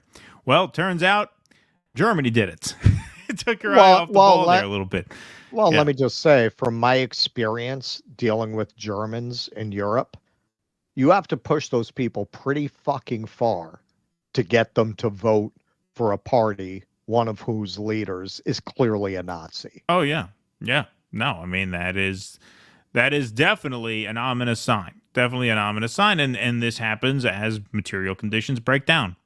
Right. Exactly. As more stress is put on the system and the system is increasingly unresponsive to that stress, then you go where you feel you can have influence. And that can often lead you to a darker place before it does a lighter place, especially when these liberal parties are just not interested in hearing any sort of criticism. That's true here, that's true there. And so it not only is it a question of, well, we have these problems that are not being solved. It's a question of where can your voice make any difference whatsoever? Right. I mean, at the DNC this year, the uncommitted delegates weren't even allowed to go up and endorse Kamala Harris. They wanted to cave. They wouldn't even let them cave. Put a Palestinian on stage. Exactly. And so, like I said, it's harder to speak to Germany with as much knowledge, because we don't have that knowledge and we're not going to fake it. But when you look at Angela Merkel, right? I mean, that was right around the second Obama term when we started hearing a lot of the same unrest, shall we say, that gave rise to Trump here. That was brewing over there too. Europe is much more reluctant to pull the trigger on that because of their history. And so it's about a decade behind where it happened here. But here you go. Now you're here. Well, and this is why I keep saying, when have you known these countries to really act out of humanitarian impulse? And this is why I say this enormous amount of immigration that they're taking, this is not humanitarian. This is not humanitarian. It is to suppress the power of labor. It is to destabilize the labor market.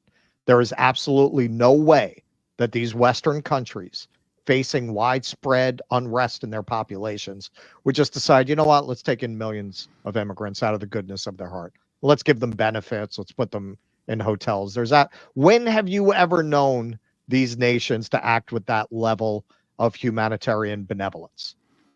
Well, it's also, I mean, I agree with that to an extent, but it's also the inevitable result of war. It's also the inevitable result of imperialism. But that doesn't mean they have to take responsibility. Oh, yeah, sure. I'm not blaming the immigrants. No, I'm saying, why are these governments doing this? Because it would be completely in form with the same countries that are doing this to their native lands to tell them to go fuck themselves when they show up for help.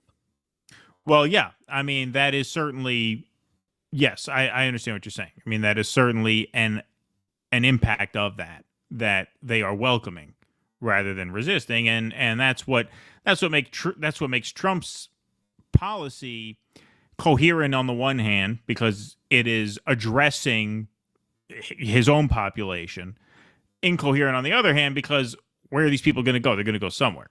Right. So you're not actually, you're nearshoring the problem, as they say. That's the term we use now. You're nearshoring it. That's what he should say. We're not deporting immigrants. We're nearshoring the immigrants. That should be the new phrase. That's marketable. They can go to Mexico. Yeah, right. They can go to Mexico. All right, we're going to read some Super Chats and Rumble Rants and close the lights on this stream. Angry Cabbage, thanks for the $1. I could see how some people see putting it as morality in the hands of government and find that horrifying. All in all, I think it's a huge multi-layer ball of fear of the unknown/unknowable. China Shell, could bleeding and keeping families of slaves is a crueler practice than just castrating one slave, in my opinion, because it spreads and reproduces that horror passively and exponentially. Both are bad either way. Yes, China, Shell, both are bad. We're not going to parse that right now. Thank you, though. Telesur TV reporting. We'll agree on both are bad. Listen, man, I've had people come to me with that, believe it or not. Listen, nobody who has a pair of testicles would ever say that's not worse. So I don't know what you got going on down there, but yeah, it's worse. I mean, look, we got supplements we can sell for we do that have now. Well, that is true. If you take the moose cock supplements, they grow back. Yeah. They will grow back. 4 to 6 weeks. Yeah, modern technology, everybody. Telesur TV reported yesterday that Venezuela warns that the U.S. intends to carry out a coup in Honduras, which is a way of coupping the Organization of the Latin American and the Caribbean. Thank you, Ellen. I saw that you emailed that to us, and we will very likely put that on Thursday's docket. It was too late to add it today, but thank you for that. Noah Goop, I'd like to retract my last Rumble rant. LOL, bad take, and I know it. What about women being owed reparations? I thought it was funny. I rolled with it. That's what you do in this business. You roll with it. If something plays a little awkward, you go with it. You tweak it. You make a joke. It works. Bag of shells. Don't worry, we got your back. You can always toss to us. We're big yes-anders here. Yeah. Furrow's Queen Fire Dancer. I'm listening to you guys doing my gardening in my underwear. I think I will have to compensate my neighbors for trauma, but they shouldn't be looking through the hole in the fence. Well, thank you, Furrow's Queen. Good luck with the gardening. Springtime for Bjorn Hoek in Germany. Winter for Poland and France. Good one. Thank you. Appreciate that. Virtuoso, an Austrian teenager kicked out of art school, is the last shoe to drop. Thank you, Virtuoso. Got jokes today. Thank you, Virtuoso. Like that very much. Joy But a Fuckface says nothing to worry about with the far-right party in Germany. Like Hamas, it's funded by Netanyahu and the Likud party. They can control the height of the flame. Thank you, Joy. But a fuckface, is that everything we got over on Rumble? Maybe, maybe not. Yep, seems like it is. Josephine Ramos on YouTube, thanks for the $1 super sticker. Appreciate that. Dwayne Vogel, I'm glad you made this joke because I thought about making it and it just, I must have gotten sidetracked. But white guilt, this is the Jewish guilt show. Get it straight, trolls. That's right. That's right. This is all about Jewish guilt here, not white guilt. Yeah, we don't do white guilt. No. Sparky, thanks for the $10. In modern times, if not before, all countries have varying degrees of mixed economic and political systems. So specifying communism, fascism, etc. is an obsolete, if ever valid, venture. Thank you, Sparky. Philip Blair, thanks for the $5. Please look into Milton Friedman's reverse income tax. Proposed to lift us out of poverty without trapping us in welfare. Yes, I know he's sometimes harmful. I had heard of his reverse income tax. I always thought that was the porn that he put out. I always thought that was his, that was in his sex advice column. That was the one with the donkey, wasn't it? Yeah, that's one of his favorite moves, is the reverse income tax. Sparky, thanks for the $10. In case you missed my earlier super chat, I think I got it, but thanks for the $10 anyway. I'm pretty sure we read this one. It's difficult to argue against reparations, Medicare for all, etc., when they created hundreds of billions of dollars for Ukraine and Palestine wars from nothing. Exactly. Yeah, we read that earlier. What are we even talking about? Yeah. SB, thanks for the $5. I do assume they're racist because the Reform, UK, AFD, National Front all support Israel and literally never mention who funds ISIS, the USA, Israel. No, that's a good point. I do think, obviously, look, if you are pro-Israel in that way, you're a racist. I'm not saying they're not racist, but I think the rank and file population who are attracted to hawkish immigration policies, I don't think they're racist. Like, do I think Donald Trump is a racist? Yes, I do. Do I think all of his voters are racist? No. And do I think racism is what motivates most of his voters? No. That doesn't mean, look, if you examine their policies, Donald Trump uses the word Palestinian as a slur. So, yeah, obviously, he is a racist. I don't think there's any question about that. But that's different from saying that people at the rank and file level who get funneled into certain candidacies or certain movements are motivated by racial animus. I think there is an honest concern amongst people without a racist bone in their body about the effects of unchecked immigration. Yes, exactly. But yeah, at the leadership level, it's impossible to argue against that, right? For reasons that you said. So good point. Philip Blair, thanks for the $5. Under German National Socialism, healthcare was withheld from anyone considered outside the mold. A life not worth a life was their propaganda slogan. Thank you, Philip. Appreciate that very much. Bonzo Beans, your German politics commentary was Vanguard Boys level. Enjoyed the German accent, though. Bonzo Beans, you're from Belgium, aren't you? You're Belgian, aren't you? So yeah, please write us. Hey, we're not experts. But we're not experts. We're just reading the news. You know what I know? For as long as we've been doing the show, I've been saying this was going to happen. This was going to happen. Left did not find a way to address immigration. Right. And here we are. Here it is. Can't be that wrong. You can't be that wrong when you turn out right. Exactly. El Casador, thanks for the $2. Just don't quit as a mod, Bonzo Beans. We still need you to moderate. The world. I mean, we will change our position on that if you threaten to quit being a moderator. So if you really want us to get us to change our mind, just say I'm going to quit, and then because we need Rumble mods. There's like some Senate cloakroom shit right here. Yeah, maybe we should make the China Shill a Rumble mod. I think you'd be a pretty strict Rumble mod, China Shill. I think you'd run a tight ship. He's gonna, he's going to shut down all the capitalists. Can't make Winnie the Pooh jokes, right? Yeah. Yeah, it's to be our new house rule. No Winnie the Pooh joke. I want to do the story about the Chinese artist who just got locked up. I sent that to you. Yeah, China Shill a mod. He's going to shut down all the comments. Hey, you could ban he might words and shut phrases down the stream. Yeah, right. Well, mods can't do that, but you can ban words and phrases. So you can ban Winnie the Pooh if you want as a phrase. By the way, Winnie the Pooh is now public domain. I don't know if you know that, folks. That's why those horror movies. That's why there's that new horror series where the Winnie the Pooh characters are killers. I was or wondering slashers. about how they got the rights to that. Yeah, because the characters themselves are public domain. So you can make a horror film now with a guy dressed as Winnie the Pooh wielding a knife around. The world is on a fast track to a Mad Max future, says El Cazador. Klaus Schwab equals Immortan Joe. Thank you.